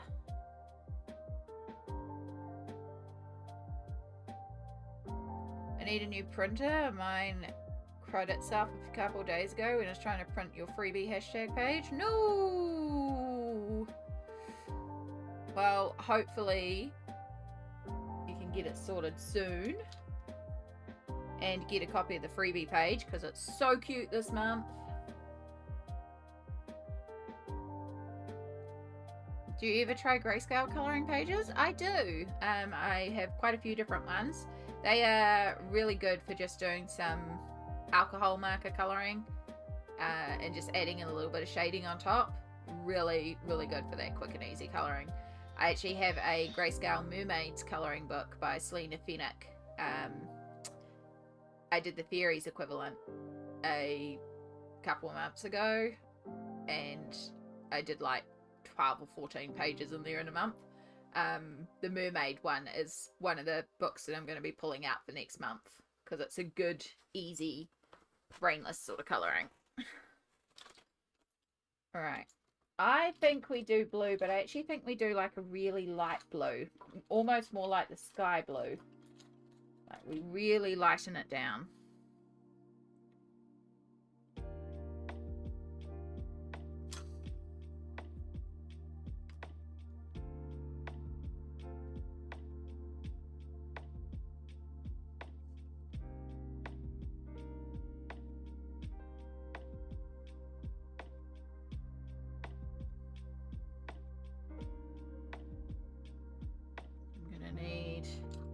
Probably do need to find a paint pen equivalent because I technically need to do that edge up there too.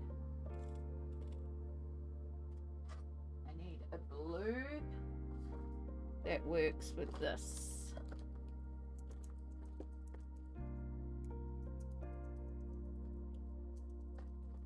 Just start pulling blues.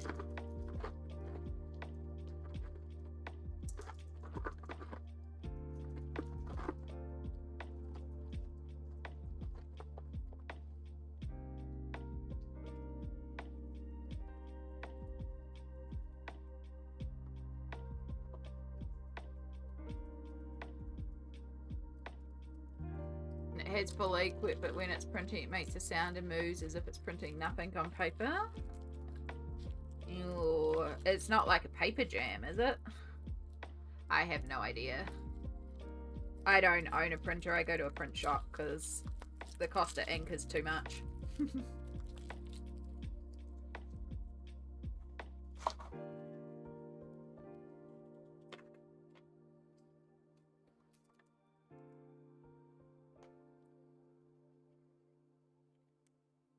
Too dark, too green.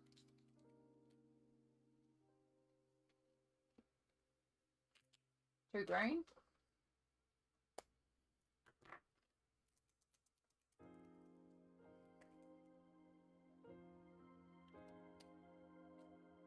Way too dark.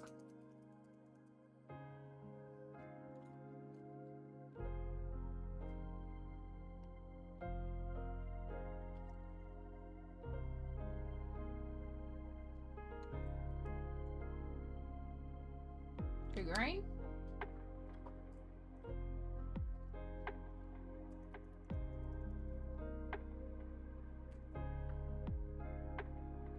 Way too sky green.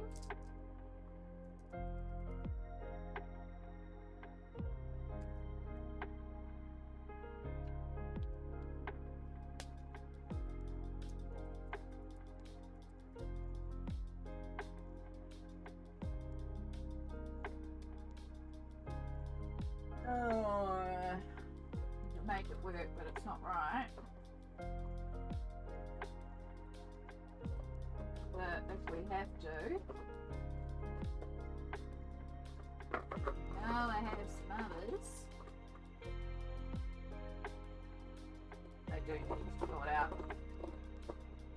a better way for my painting. This really isn't the best solution, but I just needed to put them all together while I was doing the big sort out.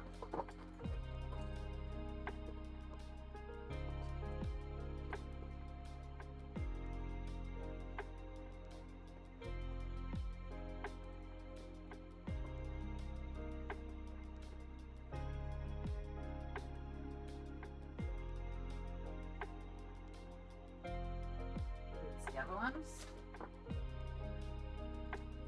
Wow. Not me trying to throw away the paint pen.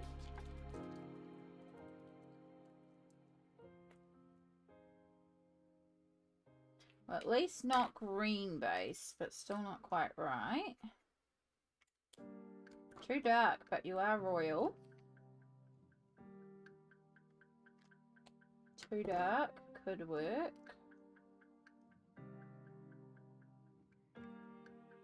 No, too sky based. You are still our best bet. Okay, I think we're gonna work with you.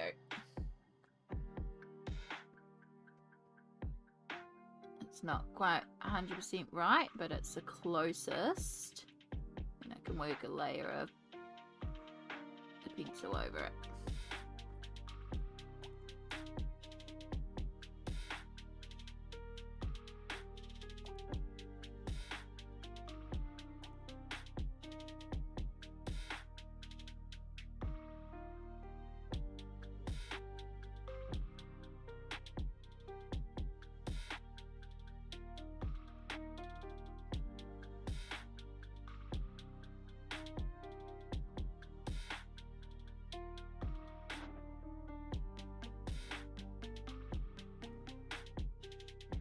Not everything that needs to be done in there, because most of what's the brown in there works for like shadows of the wood texture. It was just getting those high points that I needed to get.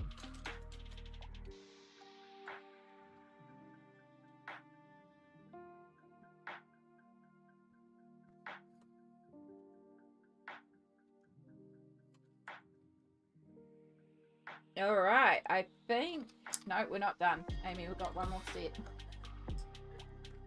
But we're getting there. We're getting there.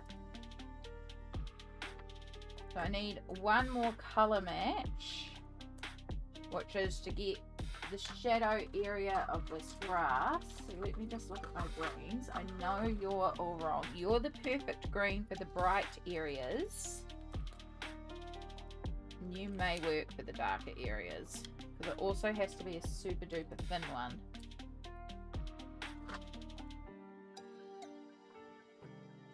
Double check we haven't missed any greens. Over your teal. Your metallic.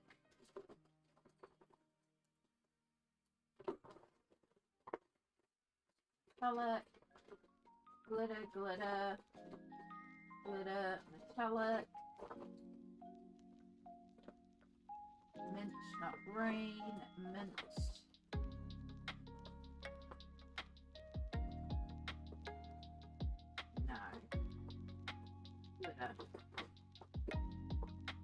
And metallic.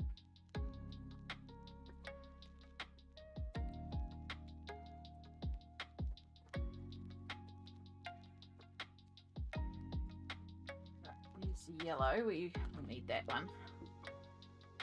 Okay.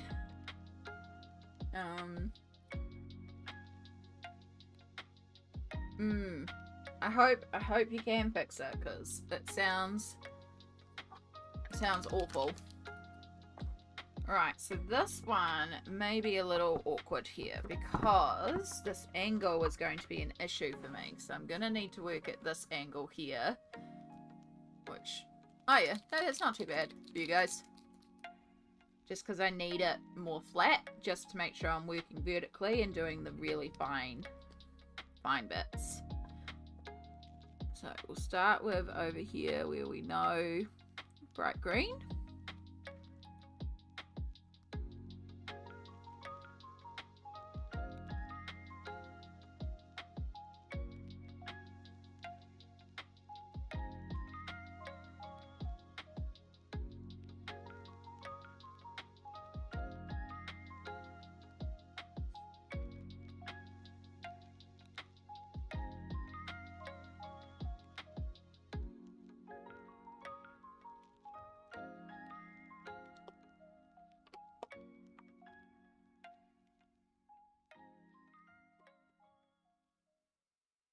right now it's kind of spread out, and that's on purpose because sometimes when I put too many close lines together, it just kind of clumps together the paint pen.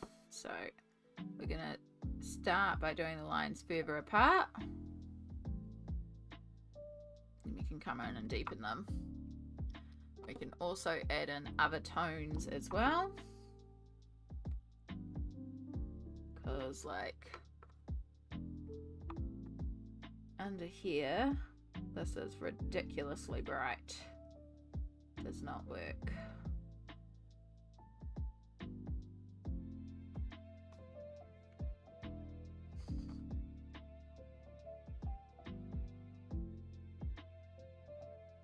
Yeah, see all these areas in shadow, it's not quite right.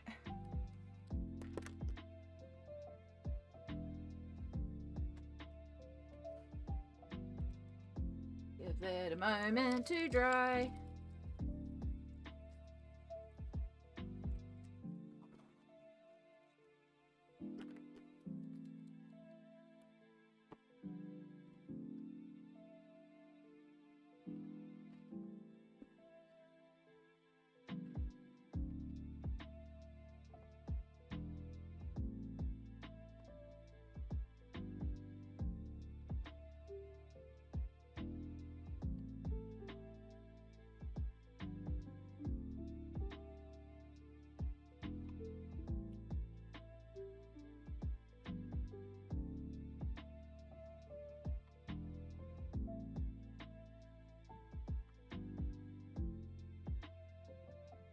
It's not bad.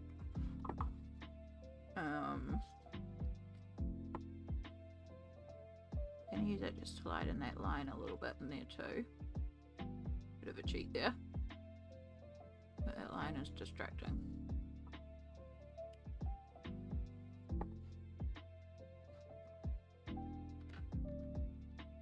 And then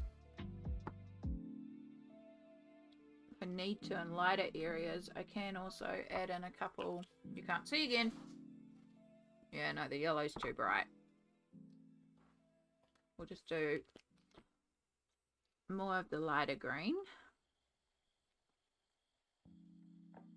in areas where maybe it would be a bit brighter. And then more of the darker green in areas that would be in shadow. This is the colour I was using. We'll dot this in a couple of areas to just break up that texture of the grass and hopefully create a little bit more grass texture. Hopefully.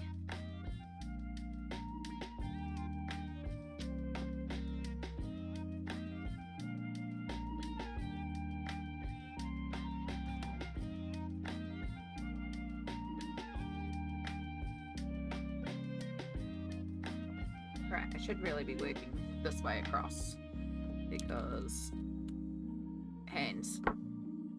For some reason I started over there.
This is one of those,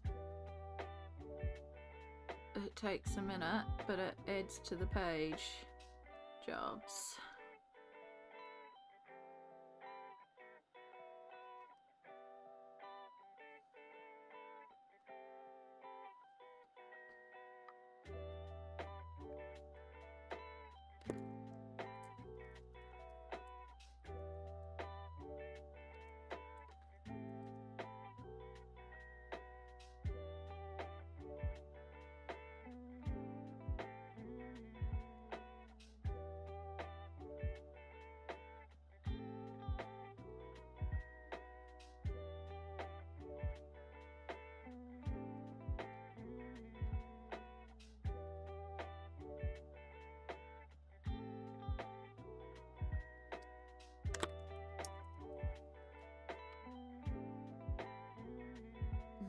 Just could be little daisies, could be little tips of the grass in the lighter areas.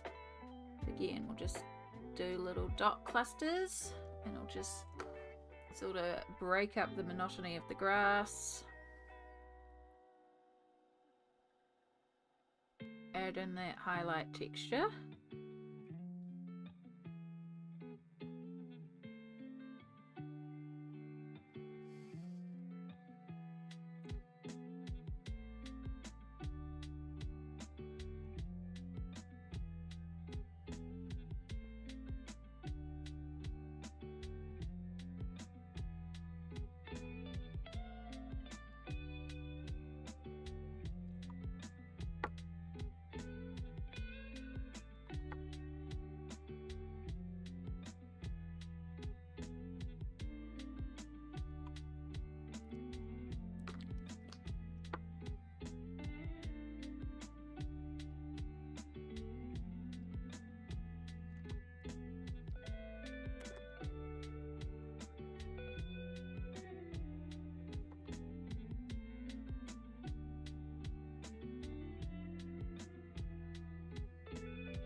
So we're almost there.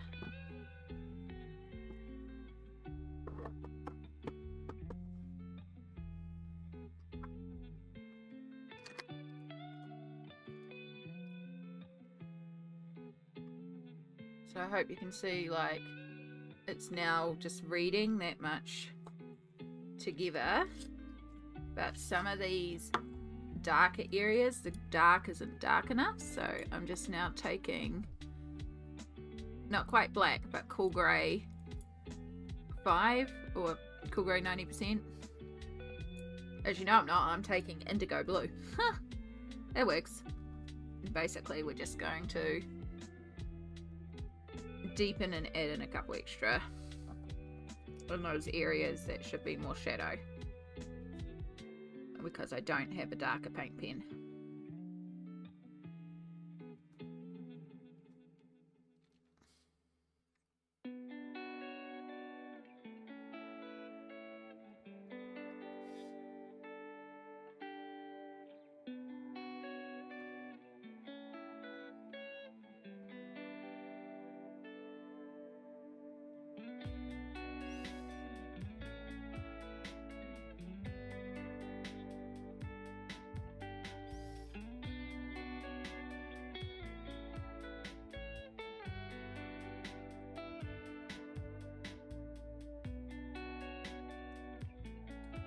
All the little details, but those little details are what makes it, and I think we may be done.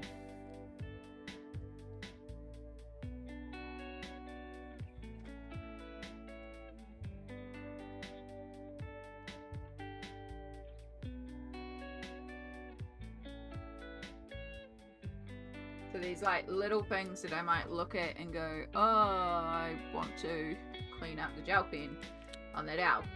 Or little touches like that but we are like 99.99999% done. Usually when I'm saying a page is done, I will leave it for 24 hours and then come back and go, okay, what else does it need?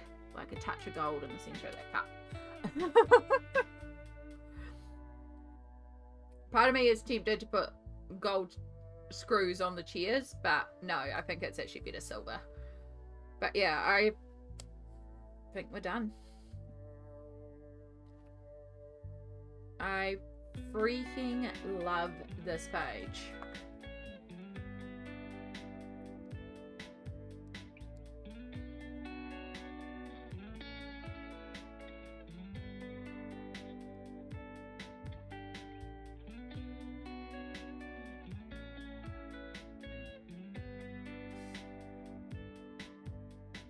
Right, let me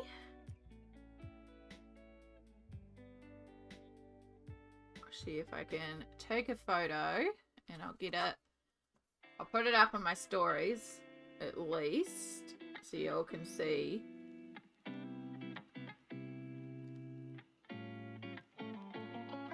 Because of course you're seeing it for a computer, so let's see if we can clean it up a little bit and get it posted. Cut a little bit off there because things are never quite photographed straight, but that's okay.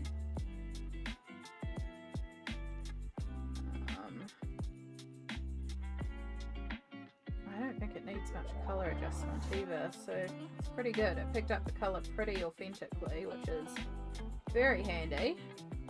Just do a little.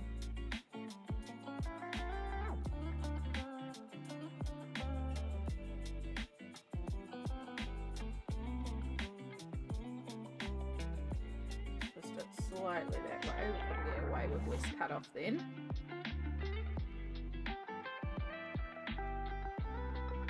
And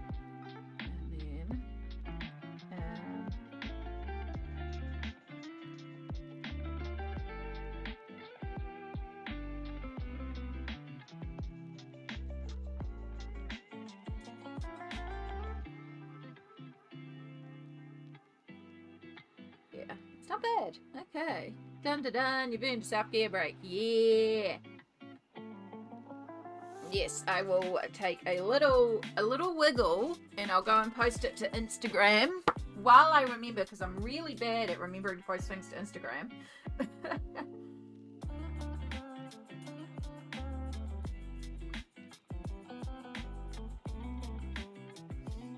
Not the best photo because of shine on metallic gold, but meh. Oh, they've changed how you upload pictures. Show you how long it's been since I've used Instagram directly. Interesting. Can edit directly on here now. A lot easier. Okay.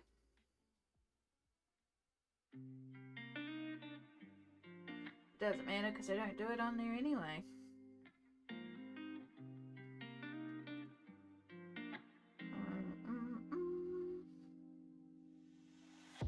Right, let's find. Do we have a teacup? Or a teapot? Boba tea? Sake? Oh, yep, there's a teapot. Teapot. And let's do a slice of cake, even though it's technically a scone. And then let's do a heart, because that's cute. Oh, and that's the wrong coloured heart. I want flowers.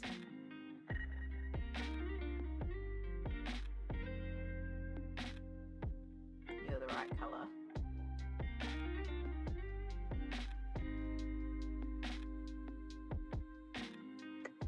That one, because then you all sort of tie together with your colours. Yay, coordination!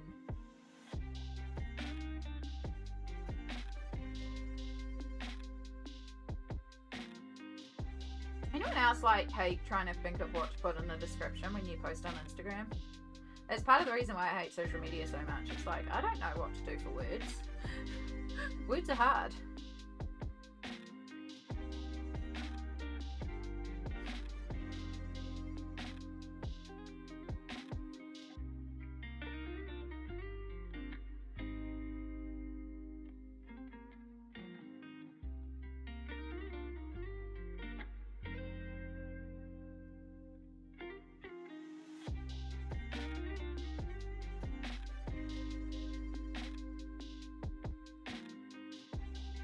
content creation does not spark joy. It absolutely does not spark joy. I don't mind doing live streams, which is like a form of content, but it's not content that I have to do a lot of prep for or think about. I already have it on my notes on my phone, so I just copy and paste. I have a lot of it copy and paste, but there's like a little bit at the start that I do custom each time, and that's the part I have to think of. I'm a lurker there too. Well, no, I don't post. Yeah, sometimes I go for a kick of posting and then I don't.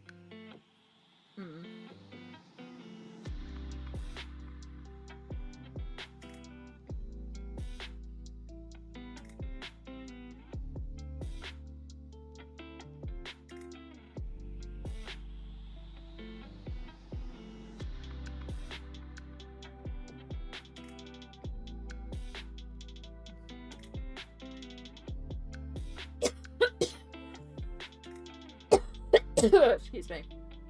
Okay. Nope. That doesn't help. My phone goes a little laggy sometimes. Alright, book is romantic country. I should probably put the first tale, because otherwise I'll get... Which romantic country? The illustrator is Eriy.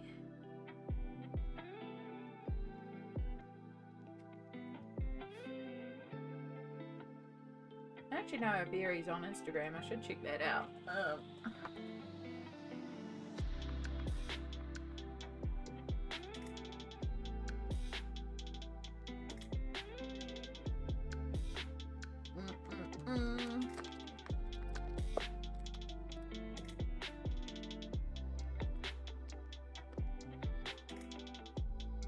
It is Eriy. Okay, Eriy06 on Instagram is Eriy. Why am I not following you? I have no idea.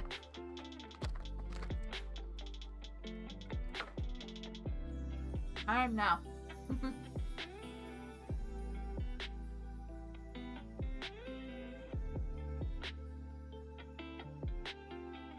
Alright, materials. Prismacolor.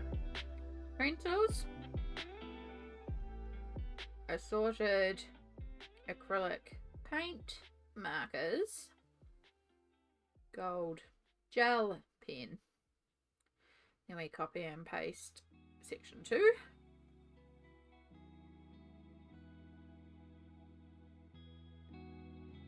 Wrong button. And we go here.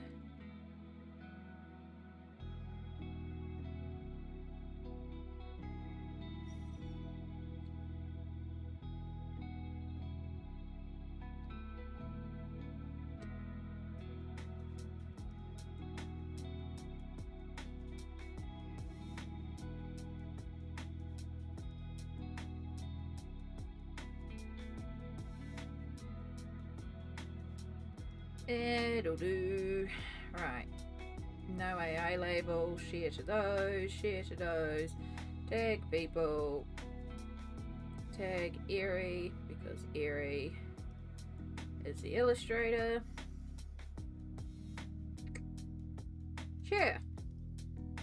Done.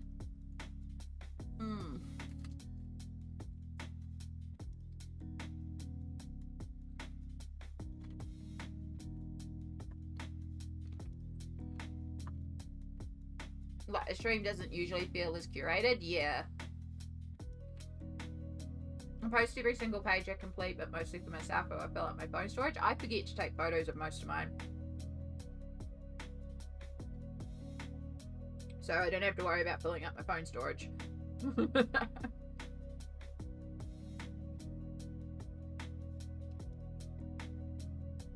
Oh, I should have checked what Eriy scavenger hunt things are on this month. Oh wow. Because I know that's a hashtag.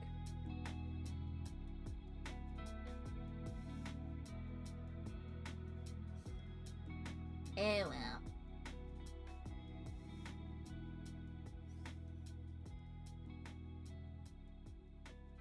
And now it's in my stories. Okie dokie. Enjoy. And there you go. Now you can go and look at it on Instagram and see it a little clearer than online. Right, we will leave that there for a moment while we'll begin the next big thing of cleaning up, because we've got a lot of stuff to put away. And I mean a lot, because I've got multiple trays of stuff to put away.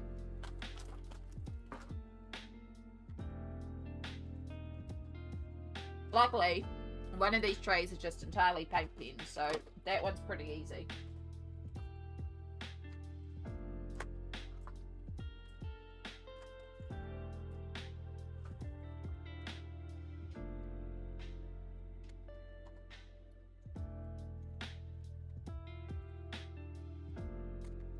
You stay out, you stay out. You're a gel pen.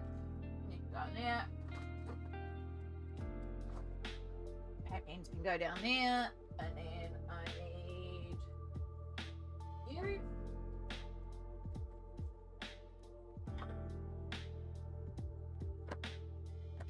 Alright, where are we going to start? Start with the cream.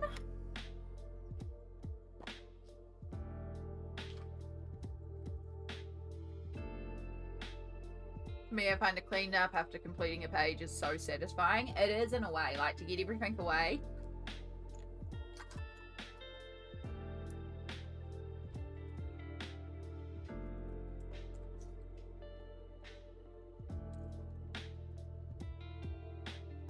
Clear the deck so you can start again, basically.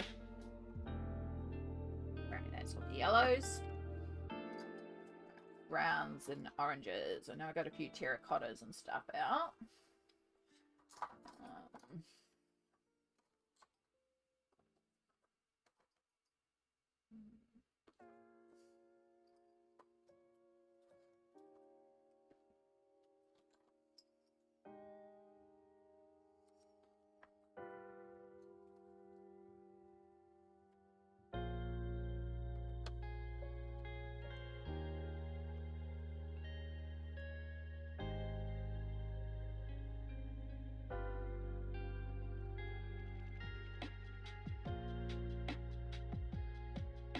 Beautiful.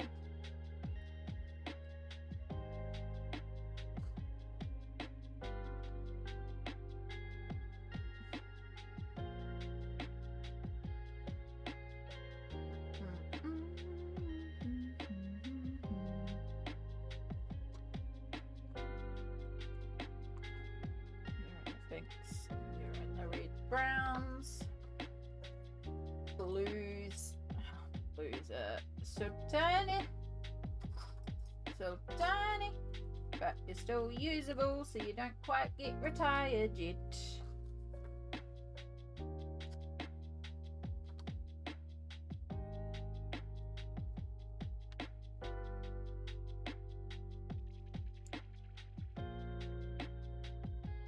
Blue. Do you think we'll work on another page, or is it close snap time?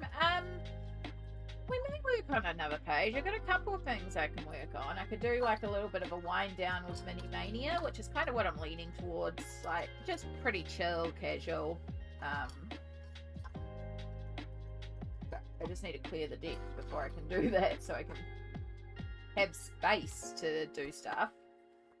There is also another page that I was talking about potentially working on as well, but that one's like gel art, like line work, and I don't know if I have the hand capability for that one right now.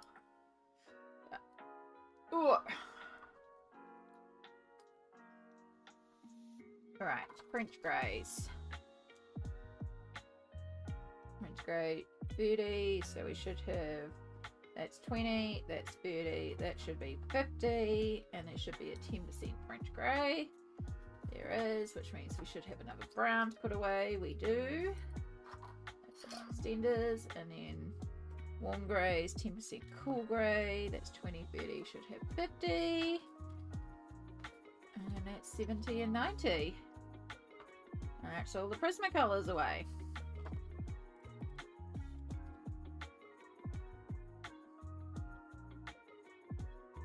Did start that Hannah page. I've actually finished that Hannah page. I ended up finishing it later that night.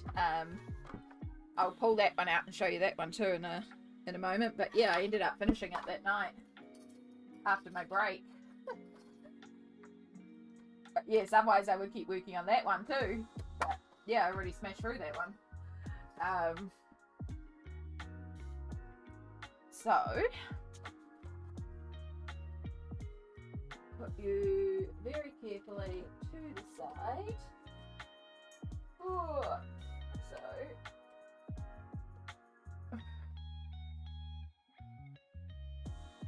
and I checked, and I do believe book 1 is the project book. I don't know what page they're on. Ah, yes. So I did finish it off. I pulled out I did the pablos obviously for all the clothes, and then I pulled out all the I pulled out the metallics and the glitters and the gold shadow gel pens that you gave me, and was using them to fill in all the little sections. So it's incredibly sparkly with all the different bits on there. It's quite fun to play with, and she's like a candy witch, and I don't know, it makes me happy. So yeah, and with the background as well, it's just fun. So yeah, I did end up finishing that one. It was pretty straightforward, that one. It was a good one to do. This is what I was talking about potentially doing earlier, which just looks like a mess right now, but also very ridiculously shiny. And this is my fabulous freebies. And I want to go around each of the cats and do that white outline, and then draw some stars and make it look like a galaxy, because they're all star sign cats. So that's my plan for this. You can see how just shimmer and glitter this is. So fun. But that's a lot of Posca pen, and I don't feel like doing paint pen right now. So we're going to not do that one. But I do have a page I'm working on a Mini Mania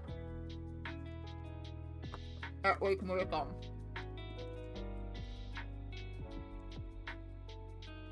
But before we can do that, we come here. We go up here. Today is the 8th of the 4th. I believe it's the 8th. I hope it's the 8th. I just wrote 8th.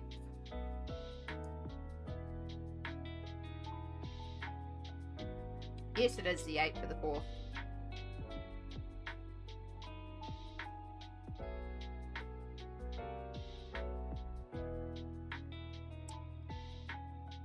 Still no email about my book. Metallic gel pen, and we tick column 1 because we did post that one on Instagram, and then we color in it in so that I know that one is done. That's how I track what I've colored each month. At Kitty Page is iridescent, it really is. So yeah, now I just have 3 work in progresses, which is the Jen Racine Astrology Cats PDF of Fab Freebies, the Mini Mania page, and a friendly little squirrels buddy with Lisbeth that I've barely started. But we've done that, and now I know I've worked in that one, Romantic Country 1. Got one in that one. So yeah, we've got Shooting Star that I'd like to get a page done in as well, which could be Friday. We might do Shooting Star on Friday because I feel like that would be a quickish one. And then Sunday, as I said, I want to play with the gouache paints, and I want to do that one on Sunday because I have a bit more time on Sunday, so I can stream for longer. So yeah, Sunday I feel like we'll do gouache. So maybe we'll do a page in Shooting Star on Friday. But yeah, this is a page that I'm working on. It's just like lots of little mini characters. It's super cute. I thought it would be a fun, cute page to work on.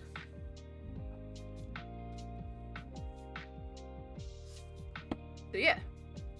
So we'll just do a bit in that for a little bit until it's ready for nap time.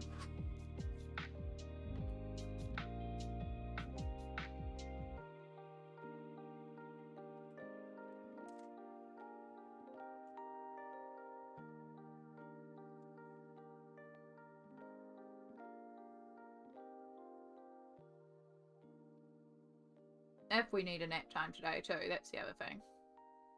I'm not feeling too bad right now. Probably should stop and make some proper lunch at some point. It looked like a cute book. It is. We've been seeing so much cuteness in this book for so long.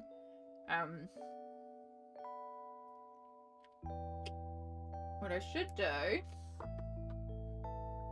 is go home. Ooh, perfection. Glitter.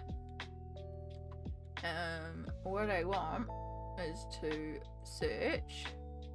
And I want Colouring Bumblebee. So this is the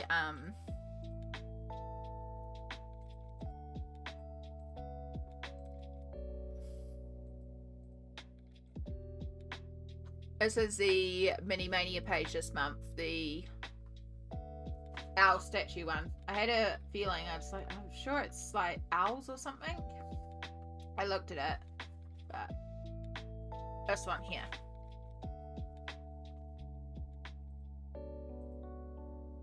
So that's the one that Jess is doing. It's got cats building a little owl statue. It's really cute, but I know, something about the little minis one just really called out to me. I've moved over to my desk. It's time to colour. Nice.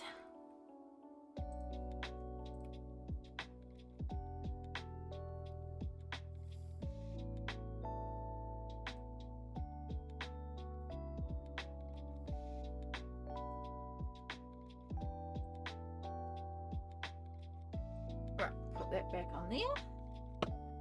Move you over there.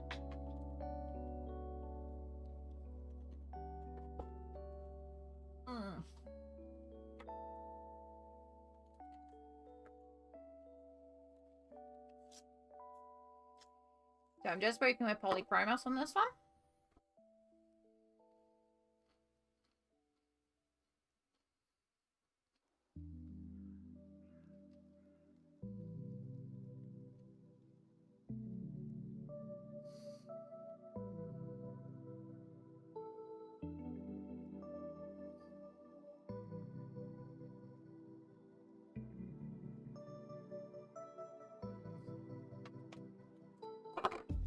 Needs a little bit of gold gel pen as well in certain areas, but mostly just polychromos, and with just a little bit of a limited color palette.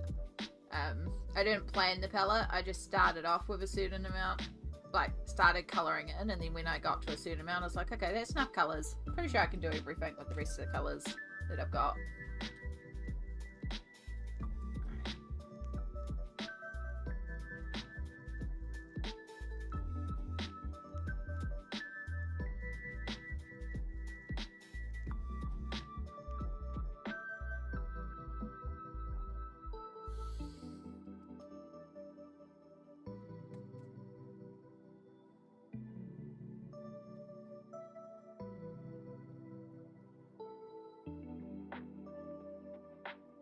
Right, let's do this little froggy. Froggy, froggy, frog.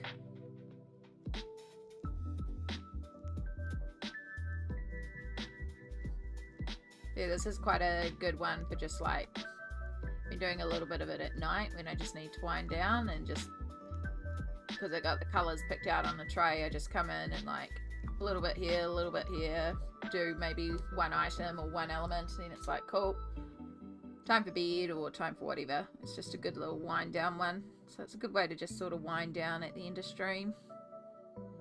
Because we finally got that page done.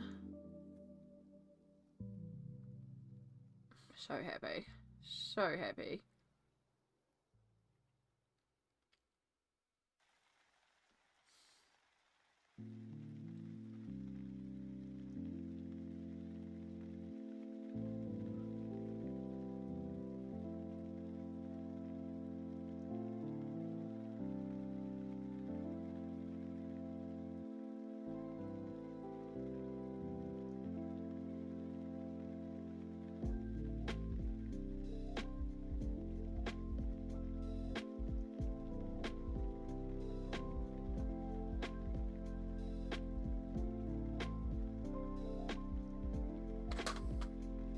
not really worrying about like a specific light source or anything here. It's really just about having some fun.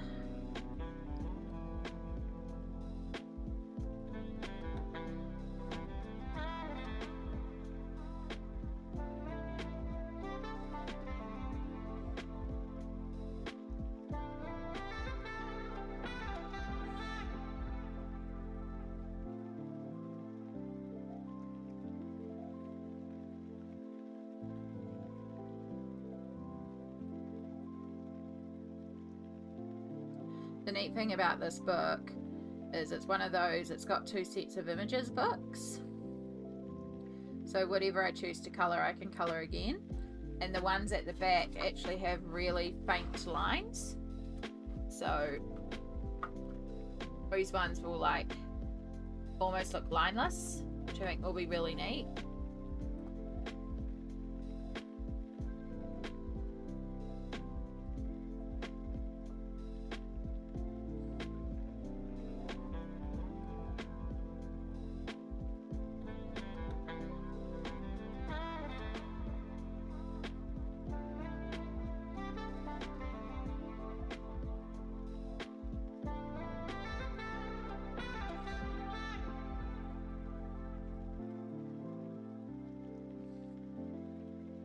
So we got any exciting plans happening for the rest of the week, anyone?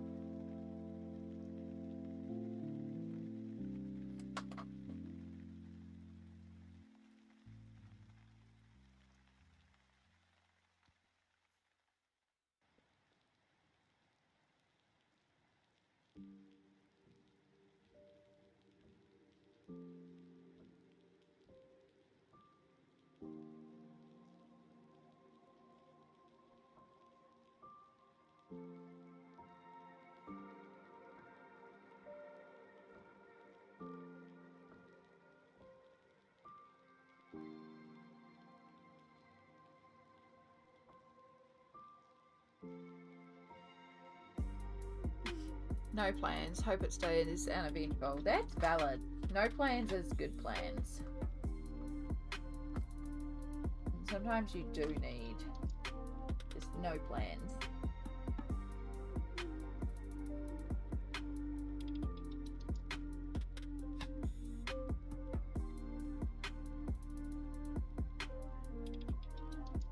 I don't, but hopefully can colour as much as I can. Yeah, I'm hoping to have a good colouring week too. I want to get all the colouring. I already said this month how many, like, again, the pile on my, like, I want to work in it this month. It's just ridiculous. So I have Naoko Neko, the Treehouse Cats. I have Alien Worlds. I pulled out, I've got mythographic, I've got 2 mythographics that I have whips in, plus I pulled out another mythographic because I saw a page in there that was like, I have the whip in Fern Colourway Fae Fantasy, so I want to get that one done, in which now my Prismacolors are free. I could actually go back and work on, and I could record that tomorrow because I am hopefully home tomorrow. And then Fledgling Fairies by Christine Karen. I have 5 pages left in that book, so I want to get into that. I have another Kirby book picked out. I have my Lana Green PDF pulled out. I have a Untouched Colouring Heaven by Jash Lee called Kings and Queens, because I've got a plan for one of those pages. I have Romantic Country Free that is gifted, plus the World Travellers Romantic Country that I want to work in. I have the Shooting Star, which will probably be Friday. I think that's everything I've pulled out so far. Oh, and Any Day. So, you know, just a few. Just a few.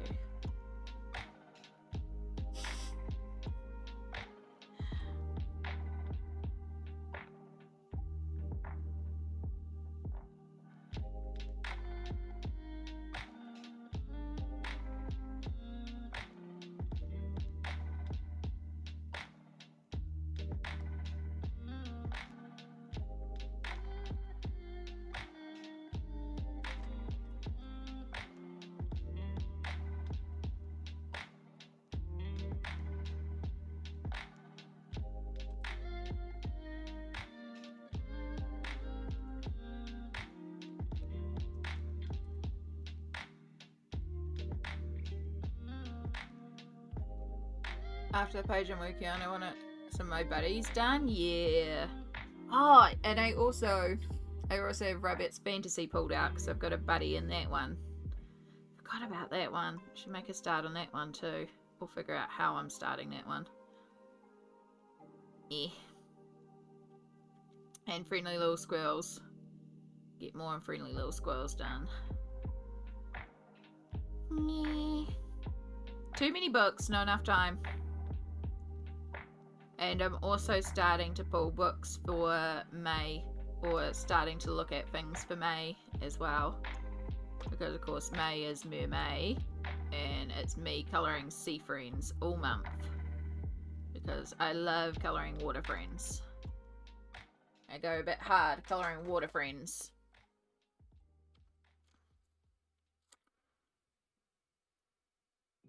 So I've got a few books that I know I want to pull for it.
Definitely need to make some proper lunch because I'm just snacking here because I'm hungry. So I think we'll finish off our little bunny friend, and then I think it'll be a good point to wind down for the stream. Which, right, I probably could go another hour, but as I said, I'm hungry and I want to make lunch, so we'll end stream. I'll have a good break. I'll eat some proper food, and then I'll take my pre-work nap. And if I didn't have to work, I wouldn't nap, and then we wouldn't have to stop. Like, you know, I could stop to make lunch and put you on the break screen like I do on Sundays, and then come back and work for several hours more. But alas, we work. Even though I still really kind of just want to take a break from work for a while. I need a holiday, which is ridiculous because I don't work a lot, but I don't know, I think it's just the monotony of work all the time. And just, it's been a crazy couple of months, and I feel like I could just do with a break. Not just like a day off, but like a week off, you know? Even if I'm not doing, like, a week off but not doing anything. It's not even like to travel anywhere, it's just to have a week off, stay at home, staycation. But I don't get holiday pay, but I am also casual, so I have the right to just go, yeah, no, I'm not working.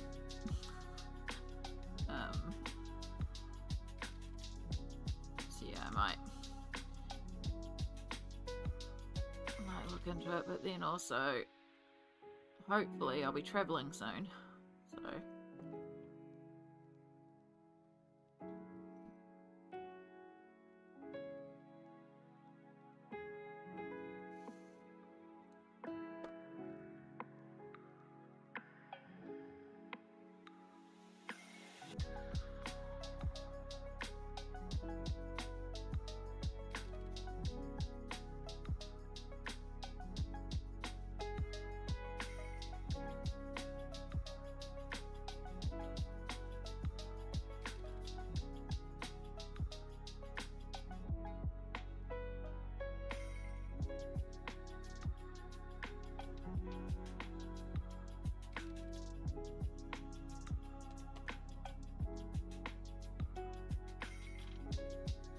like that. Now the bunny kind of matches a bit the ladybug,